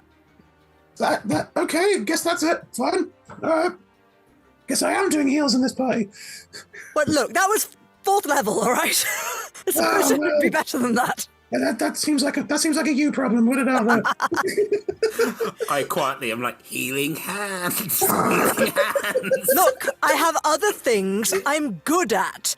Josh, I'm going to swing hammer at Daddy Vampire on the understanding that I did not hear a word of that, Chris. Sorry. I said, yeah, smashy. That's what you're good at. Don't bother healing if you're not good at it. Yeah, you're the hammer guy. He's the arrow guy. You're the hammer guy. Not a guy. Person, for God's sake. Pip looks at you completely gender not being a friend. Like, okay. Also, guy is gender neutral in some vocabularies. I'm from the Only if it Fae. doesn't Anyway, let Nat have her turn. The ideal would be to, if this ends up doing lethal damage, it doesn't. It holds back. This is not me bragging, but I highly doubt you can do the damage to kill him. Oh, Josh, why? Why did you say it? It's just... That's a challenge. Oh, she's That's a hit challenge. she's hit the lethal switch now. You vexed her. Okay. Dear. Well. Choices You're also going to need to go through the wind wall to hit him. No, No, I'm not. Behind. The wind wall is behind Daddy Vampire. It was on par with the dude with the crossbow, who was 5 foot behind him. So Right. on the very edge of the wind wall, Okay. didn't hit him. It's just blocked the view of the alley from lengthways. So if Jakarth wants to hit us with arrows, he's going to have to either move 300 feet really fucking fast or work out an isosceles angle, and good luck with that. Well, it's a 32 to hit. Let's hit. I think that hits. go. And then it's going to be 5d8 to start with before I smite because he's undead. Yes. So we're starting with 8, 16, 21, 26 radiant damage. Oh. And I will throw in a 5th level smite. Lovely. Go for it. So that's another 4d8. Are we on 26? 34. 37. No, this is smite damage. Oh, more smite damage. Okay. So we're on 37 total now. Oh, total. Okay. 44 radiant damage. The hammer just, like after all the banter with Gertie, will have just turned around and there's just this swoosh of flames and a radiant clang. It sounds like a god hammer hitting a god anvil as this thing just comes up to this guy's chin. Boing, and you see a few teeth fly out of his mouth as he's been hit. None of his fangs, I should point out. But yeah, you caused a heavy amount of damage to him there.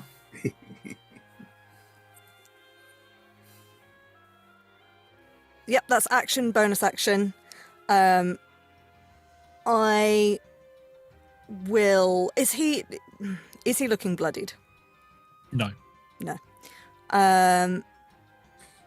Does Moira look fixed on killing him? Zimura, do you look fixed on killing your father?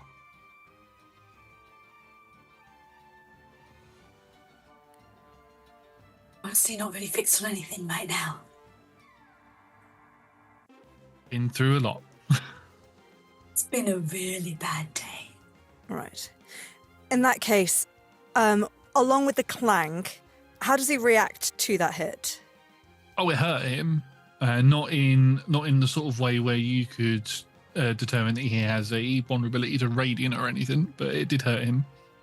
But, like, did he respond verbally or emotionally or anything other than looking like it hurt? Fuck! Yeah. Okay. Oh, fuck! Papa, bad words. Never said anything like that in his real life. It's not your dad. It's just some dickhead. Get clonked in the face by a big hammer, you'd swear as well as he spits some more teeth out. You know what? That actually did happen to him. And did he say a rude word? No, You're a bad father. he's always perfectly composed. See? No such thing as bad parents, just parents having a bad day. I don't know what I'm saying. He just floats past upside down. It's up to you entirely. I will help you stay here and finish the job if that is what you wish. Alternatively, we can leave. Arlena selfishly just wants to get another round of Spirit Guardians into him. Sure. You can do that while running, I'm just saying. Is that the end of your turn, Ildra? Depends on what Zimoira says, because otherwise I'll go and get on the back of the elk. There you go. Sorry. Worth running. And we'll be back for you. Very well. I like my head on my shoulders, thank you. Walks away. Yeah, I mean, he will take an attack of opportunity against you. Did you throw the hammer? No, I just clanged it. Oh. No, I'm saving the hammer throw for if Jakarth gets too close. I mean, he'd have to go 300 foot in a turn. It's not happening. No, I can throw it 120 feet. That's true. That is a 23 to hit you. Only just. Okay. He's not going to deal any damage. He's going to grapple you instead. So he just grabs you and pulls you back. Oh, for goodness sake. Oh, well, fine. Okay. At the end of... Is that the end of your turn? Mm-hmm. Okay, at the end of your turn, he is going to use the legendary action, and as he pulls you back, he whispers into your ear, drop it, and drop your hammer, and I need you to make me a charisma saving throw, please. Charisma? Yes. Non-nat 20. Ooh, okay. So you feel the urge to drop it, but you don't, and he looks very annoyed by this. No. Shan't. You drop it. He's not even going to attempt that because of the fact that you are also Dampier, as he has seen now that he's got you in close enough. So what he is going to do instead is he's going to make 2 strike attacks against you. It's his turn now, and not just legendary. It is his turn now. It's the top of round 3, so it's his actual turn. 42 points of radiant damage from Spirit Guardians. Oh, okay, that is good. Don't say a rude word, Papa. Now he looks bloody. I rolled very well. That's great. Just nose bursts. In fact, he's not even taking that and that burning sensation. Literally, his alive self headbutts him. He goes, fuck this. And he just spins around and turns into bats and begins flying away. Don't fly into the wall. Oh, he's in the wall now. And you just, for anybody who's looking from a distance, you just see a bunch of bats just go thrown out of the top. I mean, Josh, it's up to you, but if he does fly into the wall, then technically... no, it's when it appears. If they fly into it, they just get shot up. And Oh, that's what I was saying that happened. He just got shot straight up out of I it. thought there might be damage, but there's no damage. We've watched as one of the bats goes the wrong way, and it's like, oh, he's going to have trouble reconvening to that, isn't he? Without a shin. Very impractical to transform into a swarm of bats. Just one, surely, is enough. Wouldn't it be awful if you reformed without, like, a really necessary organ? Or if your foot was on your hand. I hear it's a thing to do with distribution of mass. I'm so sorry. This is not funny. Yes, no. So you'd be thinner. Yeah. Sorry. Let's come. Let's get on the. Come. You can explain exactly who I am to you. Sure. We're not kidnapping you. Just make it clear. An arrow lands next to you. No, it doesn't. There's a wall. Oh no, Jakarth is firing up and over the wall, but he cannot hit you because the probability of him hitting you is impossible. But he's learned about isosceles. He's an expert arrow guy. He knows how to fire over a wind wall. Right. Okay. So arrow guy's getting, but not hit anything is the problem. Yeah, he clearly doesn't because he's not hitting anything. No. What he knows how to do is make an arrow go high. And congratulations. Yeah. Used to working with competent people and not necessarily Oh, don't be misled by the nonsense. They are very competent. Do, floating upside down. Come down. Let us get to your safe house and we can explain. We're going. It's fine. I mean, there's still this guy. He's got bad shins, but Just kick this poor vampire spawn as we get on the elk. no snitching. I am going to get a little tiny vial and just scoop up some of it. Oh Some no! of your As soon as Moira walks close to the elk, that little vampire spawn is gone. Yeah. True, yeah. That little vampire spawn just evaporates. It's like, no. Josh, I will maintain concentration on the wind wall for the full minute. So until someone actually enters that alleyway, they won't necessarily know that we're gone until they see that we're not there. Okey-dokey. Sorry, Charlie. I think I wind spoke over you a little bit. You said you were collecting ashes.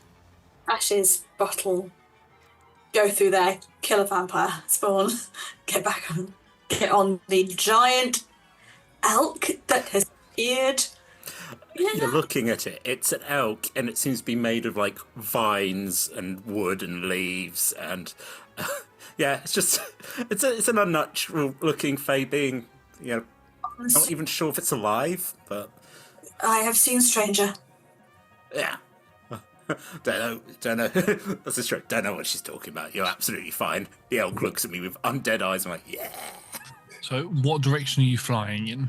Oh, first of all, we can get out of here because I can face step with the elk, so we can face. Which way are we heading?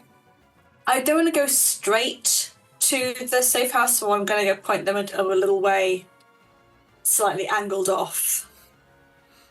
Well, if we can face step, then we're not running in the Can you No. take people with you on the face step? Because I just imagine you face step and everyone falls on the floor, other than Gertie, who's continuously upside down. The steed and its rider. I'm counting these guys as the riders. Yeah, why not? Go for it. Yeah, it'd be weird if I just I leave them behind.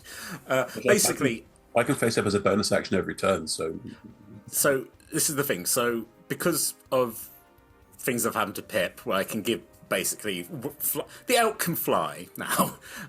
I can face step. I can face step into. I think because face step has to be on to a place rather than just into the air, but enough to be let's get a bit of height and then we'll go. But yeah, I mean, you can face step onto the roof and then fly. That's the sort of thing where bamf and then sort of cantering across, Yes, jumping. so you're coming out of the cover of the wind wall. So I'm going to roll a perception check to see if Jakar sees you do that, because if so, he will get a shot.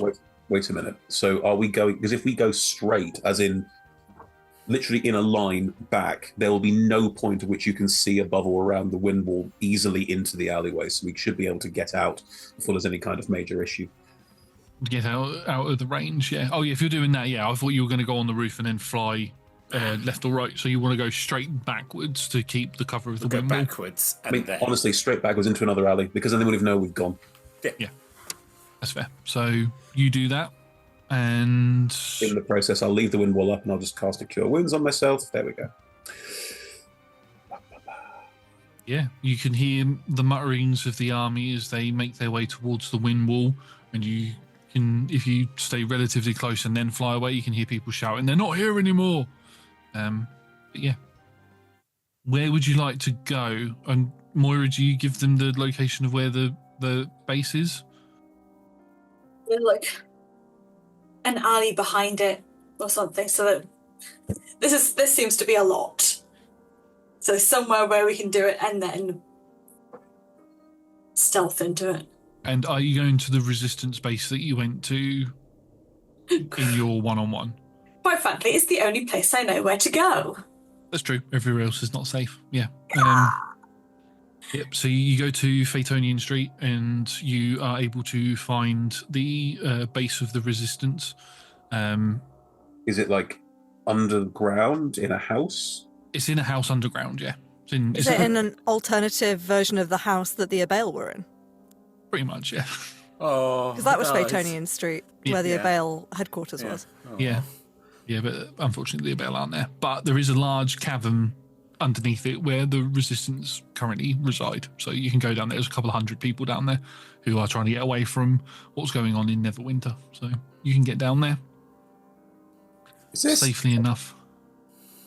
Zimoira, you know that you've probably got an hour before the army descends on you because Jihath knows this location.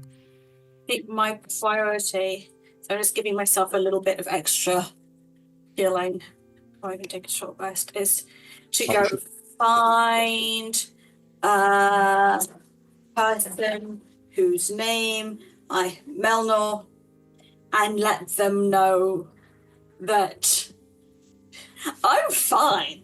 I'm good. Jakath has been compromised and they need to move. They look at you and like, so you decided to come back here and you're bringing the army here? They were coming anyway. Jakath, he knows where you are. I have to get here first to tell you to move. Right, You don't have to. This. How am I supposed to fucking tell you? Okay, well, then we need to evacuate everybody, don't we? And they run out and they literally just barge past all of you and start shouting for everybody to start packing up and getting ready to leave. I don't know how we're going to do this because the only way out is across the surface, and if any of them spot us, we are dead. So this is a resistance base and there's no back door? No? Wow. All right, have fun dying. Why would you create a bottleneck for yourselves like that? Yeah. It's the only safe place where we could hide. We've not been down here long enough to dig out anything. This is a cave under the city. Surely there'd be. Just let him go. It's not worth it. I mean, if what we're trying to do succeeds, then I think none of this has ever happened. So, Exactly. Yeah. Yes, to that point, Zinmoira, just sort of ignoring everyone else rushing around us. Zinmoira, I apologise for the manner in which we burst into your life, and just looking at the vial of ashes, I am once again sorry about that. But we have been sent here specifically to make contact with you, give you the bangle, and to try and deal with. We're aware of the situation with Mordecai, and there should not be a king. We're here to. There is some sort of seal within the castle that we need to destroy. Did you find Nora or did Arcana through the gates? They send you? Nora. Yes, we know Nora. Yeah. Yes, I don't know about an Arcana. So it's a magical seal, not like a you know. To be clear. That's important, yeah. Trying to work out who sent you to me so I know which of my allies are. Well, there's also it's you. A version of Nora and Jakath. Yeah. Why you. we know who he is. Look, we're from a different multiverse universe, right? So we sort Actually, technically not. Oh. We're actually from this one, but this one has been converted and corrupted. Well, doesn't really matter. Anyway, it's all multiverse stuff. Don't worry, it's fine. We're fine. It's all good. Yeah. Nora likes us. Idiot. I was having a very bad couple of days. Everything is wrong. Yeah. So we need your help to kill the king, and then once the king's dead, everything sort of undoes itself and everything goes back to the way it was before. And you may or may not be aware of it, so maybe you'll forget this terrible day, or maybe you will grow from it and learn. It's great. Have you seen like a skeleton guy turns up? Looks gaunt. So, I suppose there's lots of skeleton guys. There's one particular guy who doesn't like us very much, and so Potentially missing a hand and eye. And, or maybe like weird magic ones. I would say you would know that the symbol for Vecna's temple is a hand and an eye. That's where I'm pulling it out from. Like, Yeah. Yes. New creature that appeared, and I mean, before then he was just an upstart that some relatively new allies told me to keep an eye on in the next. Yeah. He's sort of got his fingers in lots of multiversal pies. If you'll forgive the horrible analogy. lots of fingers, lots of pies. It's a. That is true. I feel that's possibly underselling it. Oh, he's bad, but... He is the one responsible for Kalemvor not being around anymore. Oh, well, I have a new target now and I'm going to kill him. Yeah. Sweet. I am united with you on that front. Daral Tilvena also fell prey to him, amongst, I'm sorry, sort of clocking Zimoira's elven heritage, amongst the rest of the elven pantheon. And others. Yeah, also the entire Feywild, but Yeah. yeah. And I'm sure there's others too. That's just the ones that we're directly related to.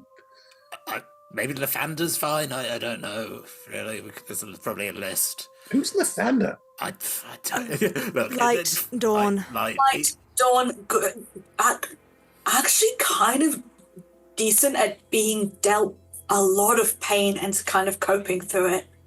Oh, Would cool. actually be quite useful to have on side right now, to be honest. Let's try and find them too then. add to the list. Like Zenmora, right? No person to join in. Yeah.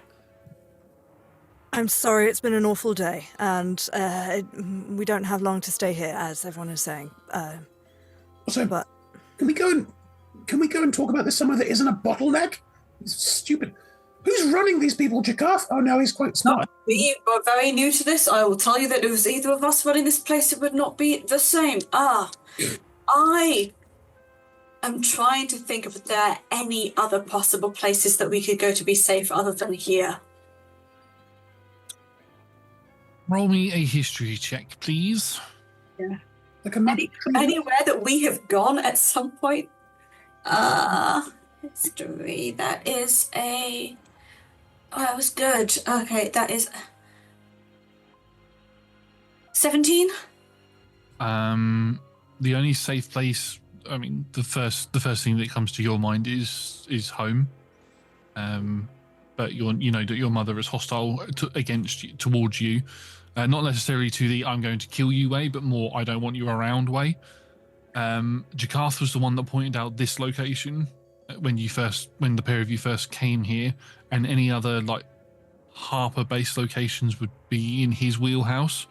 The only other safe place that you could think of would have been the Temple of Cannonball, but you don't know where's safe here because it's not how you know it.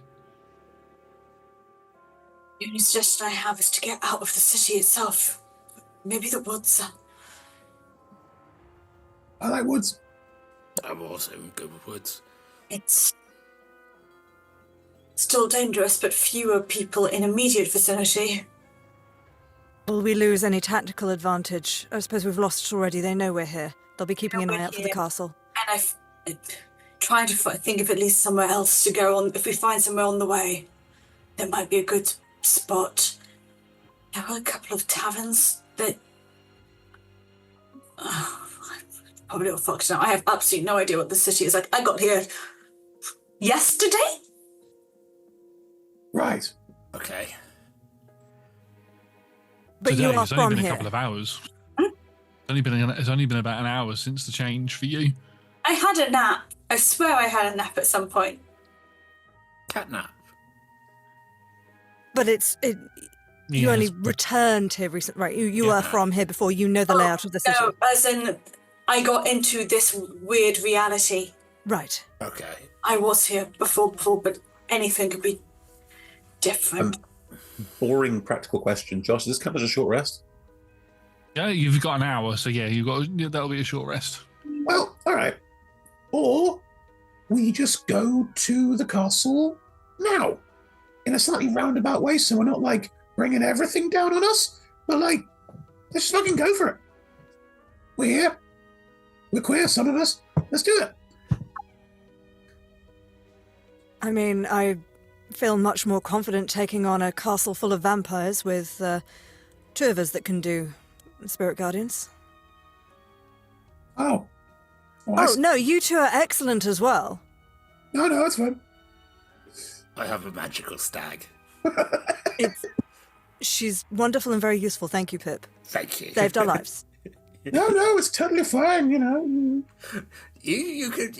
I'm suppressing fire. I'm looking forward to it.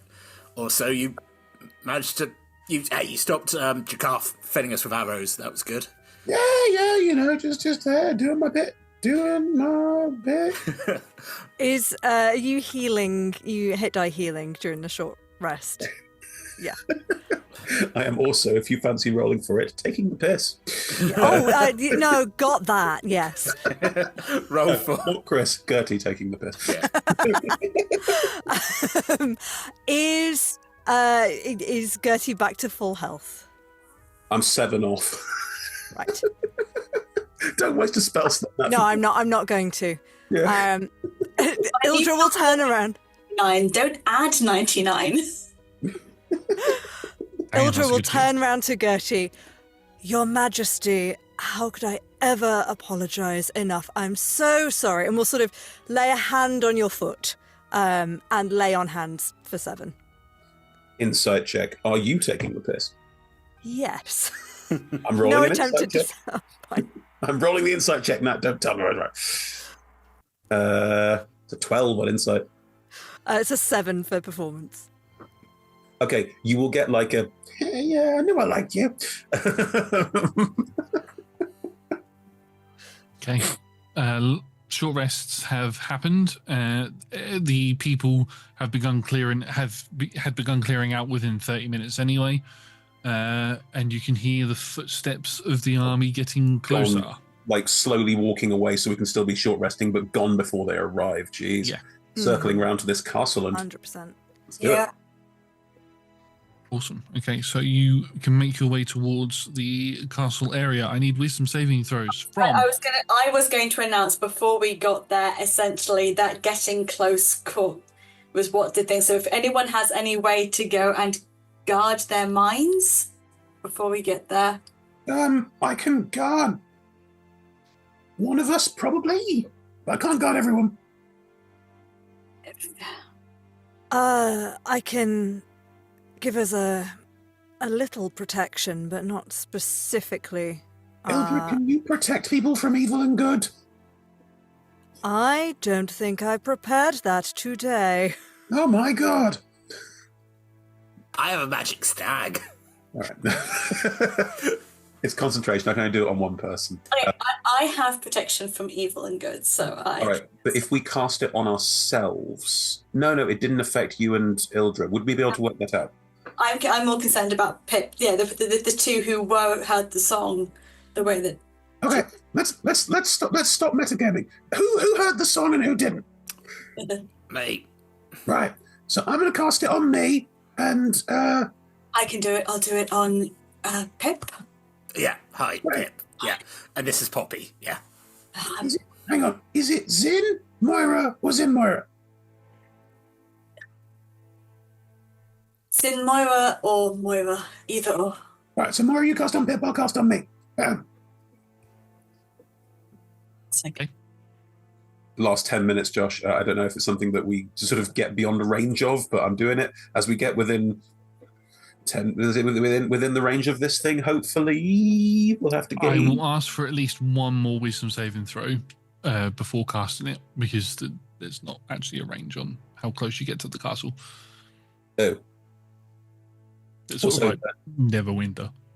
to be clear on the wording of protection from evil and good, it's protected against certain types of creatures: aberrations, celestials, elementals, fae, fiends, and undead, and they can't be charmed, frightened, or possessed by them. So depending on how you've worded the effect, it may have no effect. Yeah. While protection from evil and good is up, you will have full protection from this effect. Will we know that we have protection from it? Will we know that this works? We should recast it. Only because you stop hearing the music while So you're we have- protected from it.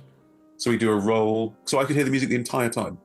Yes, the entire time the music is playing. It's like tetanus in your ear playing, but it's the entire time. What song should it be next? We had some good ones in that voice. What's some other ones? Girls, they wanna have fun. I'm gonna cast it now. Oh, girls, just wanna have fun. I'll cast protection and the song will go away. Oh, there we go. So the spell lasts for 10 minutes. The Castle Neverwinter is 2 hours away from where the den is. because it's never winter and it's quite large. How often is this is getting mechanical, so feel free to say, shush, you don't get to know. But is it not you make a wisdom saving throw and then you're safe against it? Right.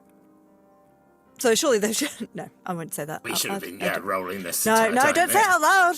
Yeah. Tom, that's going to be the ruling. If you're going to make it hard for us. Josh, how often are we rolling for it? Is it once a turn? Is it once an hour? Yes. If you want to cast Detection from Good and Evil, that lasts for about 10 minutes. Yeah. The effect of this particular thing affects you once every hour. It's like, so you would need to roll once every hour for it. So cast it on the hour every hour to not do the roll. Yeah, basically. It's like the song will end and then restart, end and restart, end and restart, and then it'll be like a ping in your head where you would... Josh, can we say we worked that out in character and thus work out to cast it? So I'm happy to burn 2 first level spell slots to not be affected by it. Yeah. As long as... that's fine. I'm not going to argue that. Talia, are you okay to burn 2 first level spell slots to make sure? Yeah, I can burn 2. I was getting concerned that So if it was any more than that, I was being a bit like running out of first levels is fine, but All right. So we burn 2 of them, which means we're not going to be affected by it till we hit the castle, and then I guess 2 hours till we hit the castle, and then is that the start of the 3rd hour, Josh? We have to do it again at that point? You'd have to do it at the end of that 3rd hour. So going into the 4th hour. I have if we were working that out in character,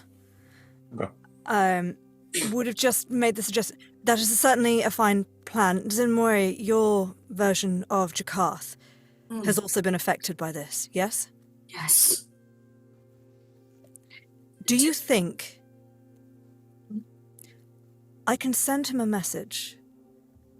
Do you think... I'm just wondering about if we could lay a trap to get him to us at the right time without alerting any of the big horde. I might be able to prevent anyone from hearing anything at the right time. And that might break his connection to it. Hang on. It's currently in a phase of time where we can hear the music, but it's not doing anything to us. I'm going to plug my ears. Can I still hear the music? Yes. It's not sound. It's mental. Oh. Yes. Out of character, that's not how it worked in Murderous Symphony. I was able to cast silence and people were fine. Silence works, but plugging your fingers in your ears doesn't work. Because we established that silence also silenced telepathic communication as well. Oh. It's possible it would work, but we would need to alert Jakarth to where we were at the right time and hope and trust that he turns up and gets close enough. I mean, that stands a huge risk of there being other people there when we can just go. Because we can protect the 2 of us from it. You 2 appear to be fine, presumably because you're not quite alive. No offense. None taken. So, therefore, yeah, I'm happy to burn the spells to make sure that me and Pip are okay. It's fine. All right. So well, if we get an opportunity. We need to cast it 3 times. So we need to cast it once now, once top of the 2nd hour, it takes us 2 hours to get there, and then once the top of the 3rd hour, and then we've got an hour until it's a problem again. Yeah. Fine. I'll burn 3 first level spell slots to protect myself from it. If Charlie's okay to do the same, then we can cast another first level if we need to. In an hour, if it comes to it. Fine. Well, if the opportunity comes up, we at least know now how to pull him out of this trance. So. Yeah. I have higher level dispel on hand that I was going to use if I could get anywhere near close enough to him. Yeah, and we can do silence, which is also, more powerful magic. But, for the time being, this is a little bit of magic. It's all right. I don't have much left I can waste on this thing, so appreciate if we kept going quickly. Okay, so Josh, can we get within if this whole 2 hours passes and we're able to can we avoid people just by flying and being, I hesitate to say surreptitious, but can we get to the castle? How's this going to work? I would ask for a stealth check. Okay. What can I do to be more stealthy? Because I'm not stealthy. Not talk. You're not stealthy either, babe. Shut up. Hey, I no longer have disadvantage. It's just a flat roll. Yeah, I've got a +1. Eat it.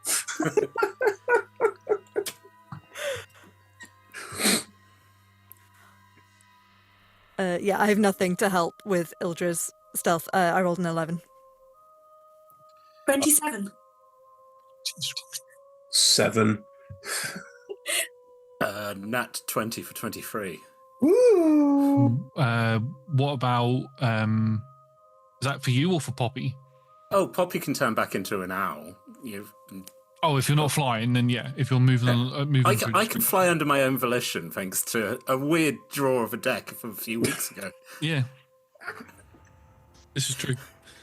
So yes, Poppy turns back into an owl with little antlers and lands on your shoulder, and you can make your way through the streets. I'm going to count that as a group stealth check. So, Oh, God.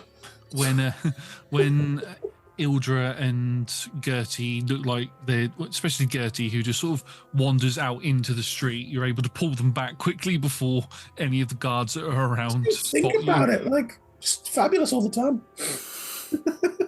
But yes, I'm going to count that stealth check for the entire journey to Neverwinter Castle. You get there, and you can see that there are still forces or army, soldiers, vampires, ghouls, all that sort of thing that are around. Moira, there's probably a quarter of what was there when you and Jakarth were here before, so probably about 50, I'd say. The rest of them are out in the city looking for you. So it's just is it just a castle, like city streets end, there's a moat, there's a castle? Pretty much, yeah. Right. Little moat, little castle, one single bridge for you to get for you to get over. You do notice, actually, perception checks from everybody, please. Okay. 15. 26. 15. 9. With the 26, you do notice two figures walking into the castle. One of them looks oddly like Jakarth, and the other one looks like the full vampire that you fought as they go into the castle. Just crossing the bridge as we sort of come within viewing distance of the bridge. Sorry? Just crossing the bridge as we come within viewing distance of the bridge. They're crossing the bridge as you can see down Yeah. into the courtyard, yeah. Because the Castle Neverember is, not Neverember, Castle Neverwinter is, the building itself is lower down than the main city street level, so you'd have to go down a slope to get to it. So you come to the top of the slope, top of the hill sort of thing, and you can see down into it, and you see these two figures go into the castle. They're not looking back or anything, they're just walking in. Sorry, team. There was a lot of banter happening earlier. Did Zim Moira actually clarify that vampire person was their father? I think so. I think so. Okay, Yeah. fine. I mean, there was the cry of father in a very Matt Berry There sort of was, yeah.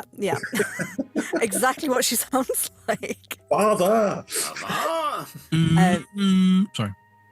We'll point that out to everyone then. It looks like this version of Jakarth and your father are just ahead of us.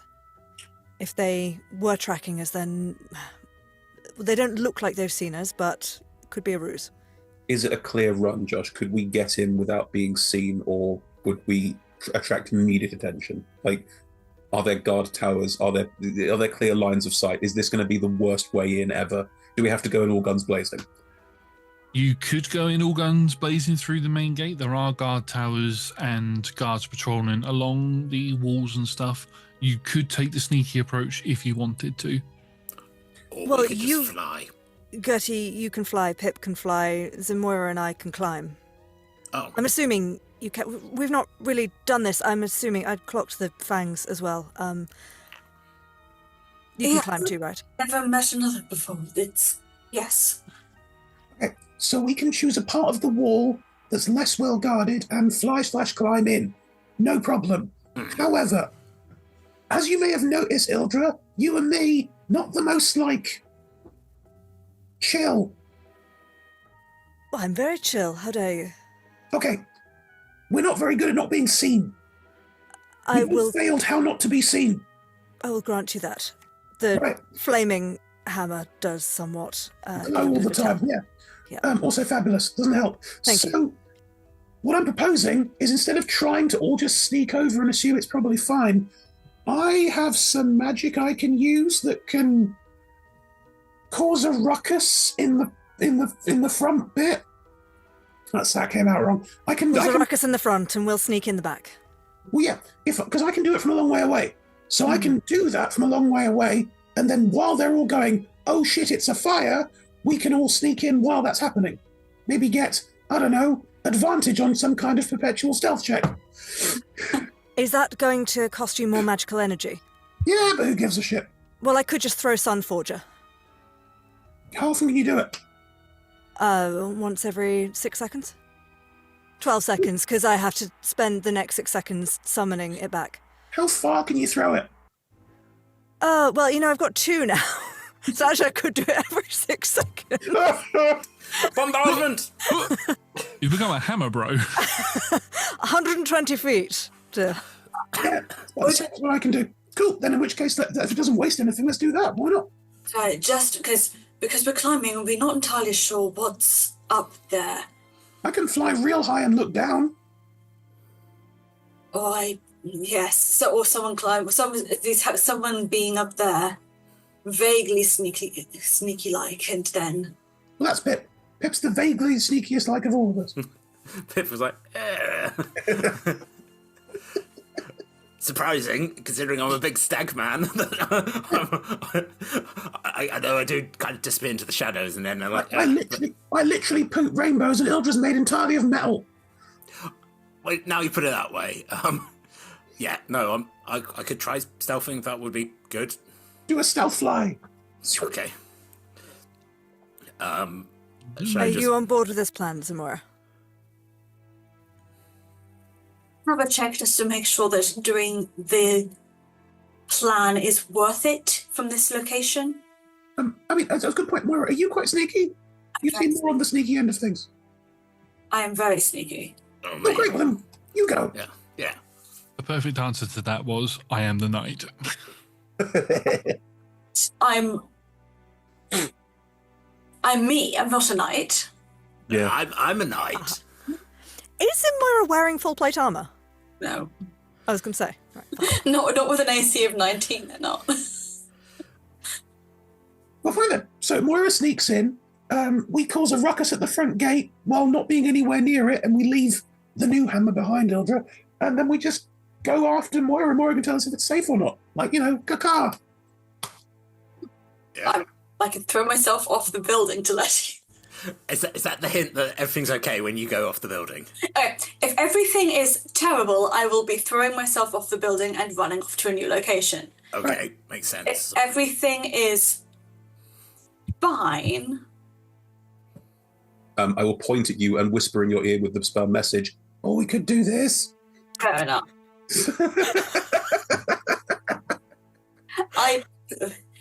Sorry. Jonathan and really always used to make fun of how much I do have a tendency to throw myself off buildings. Oh, and that was very amusing. We don't know you well enough yet to make that gag. You will now, though. Maybe you could throw yourself off the building. Nah. When one is walking well... You're okay. Just we'll get through. You've had a horrible couple of days. We'll get through this. We'll kill a king, and then what do you eat? What?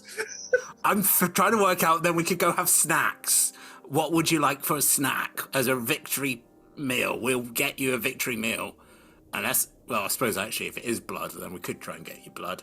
I'm trying to be nice. I've already started climbing up. Goodbye, new friend. Pip. Yeah. You don't offer a vampire snacks. It's a little sensitive. Does especially for a dampier. I've got a pocket full of apples. I could have offered an apple, but she's gone. Well, I'll take one while we're waiting. So vampires can eat apples. We've already established I eat food now. Oh, yeah. But I don't know about them. Yeah, you're so. Gertie, do you want some apple?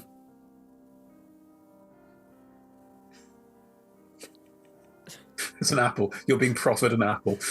I was offering.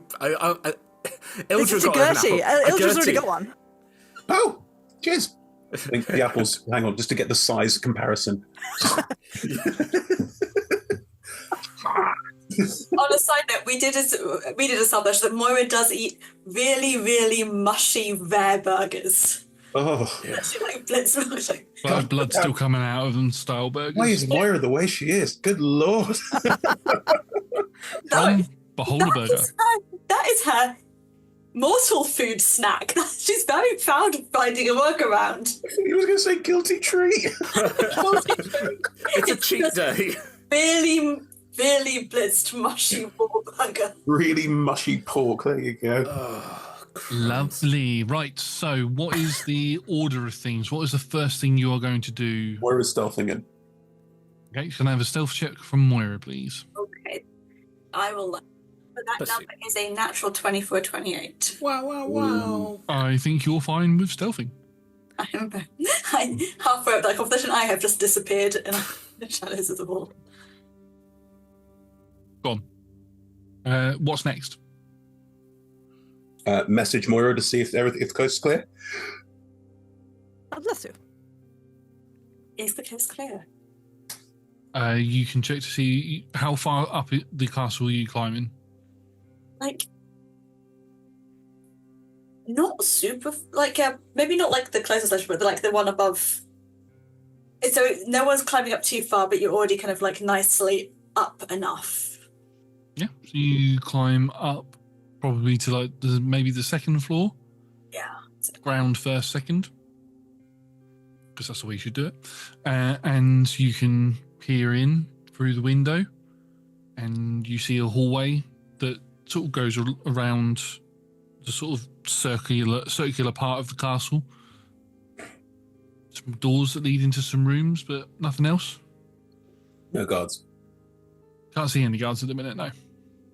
Have a look around. And then to the latest of the series of messages being sent my way, will finally respond going, yeah, it's all good up here. Sweet. Ildra, it's up to you. All right. So that route's the way we're going. Because as soon as I throw this, I want to get scarpering. Yeah. Okay. Fine. So we'll be aiming to throw Sunforger 120 feet to hit, aiming the sci-fi steampunky Sunforger to hit somewhere 120 feet, but like away from the side that we're sneaking in. I'd say that it's 120 foot, so maximum range. So that's not going to get, realistically, it's not going to get that far away. But if you were to angle it in a certain way and just throw it, it's going to go, and it's going to go a lot further than 120 feet and will land pretty much where you want it to. Isosceles. It's literally just there to be like a boom. Ah. Yeah. I mean, it can explode in the sky, to be honest, but as long as it's away from where we're sneaking in and causing a distraction. Look over there! I mean, for shits and gigs, you could lob it in such a way that it lands in the middle of the 50 people who are currently there and probably hit most of them. I thought the 50 people... there are 50 people inside there, right? Inside the courtyard area, sort of guarding, yeah. Oh, if there's going to be people there, I may as well throw the good one. No. Throw the bad one. Throw the bad one. Because I can get it back in 6 seconds. Yeah, but it returns to you, right? Yeah, As we're climbing up the wall. So while you're climbing up the walls, they can follow it. Wait, let me double check. You can use an action to cause the weapon to reappear in your empty hand. You're cool then. So it's not a Mjolnir flying. Yeah, I don't know that. The other Sunforger, I would say, does do a Mjolnir flying. Oh well, then fuck just to make it different. Throw them both.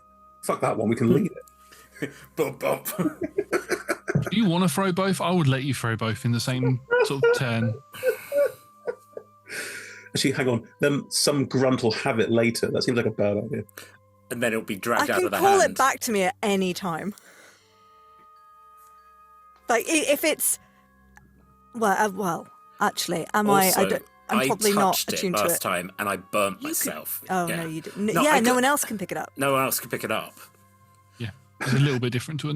It's got the normal Sunforger's like stats and stuff in terms of how far you throw it and how much damage it does, but there are some additional things that it can do. Whatever happens during the next part of the adventure, I'd like us all to visualize that there's an explosion and someone goes, "What happened here?" Appears someone threw a hammer.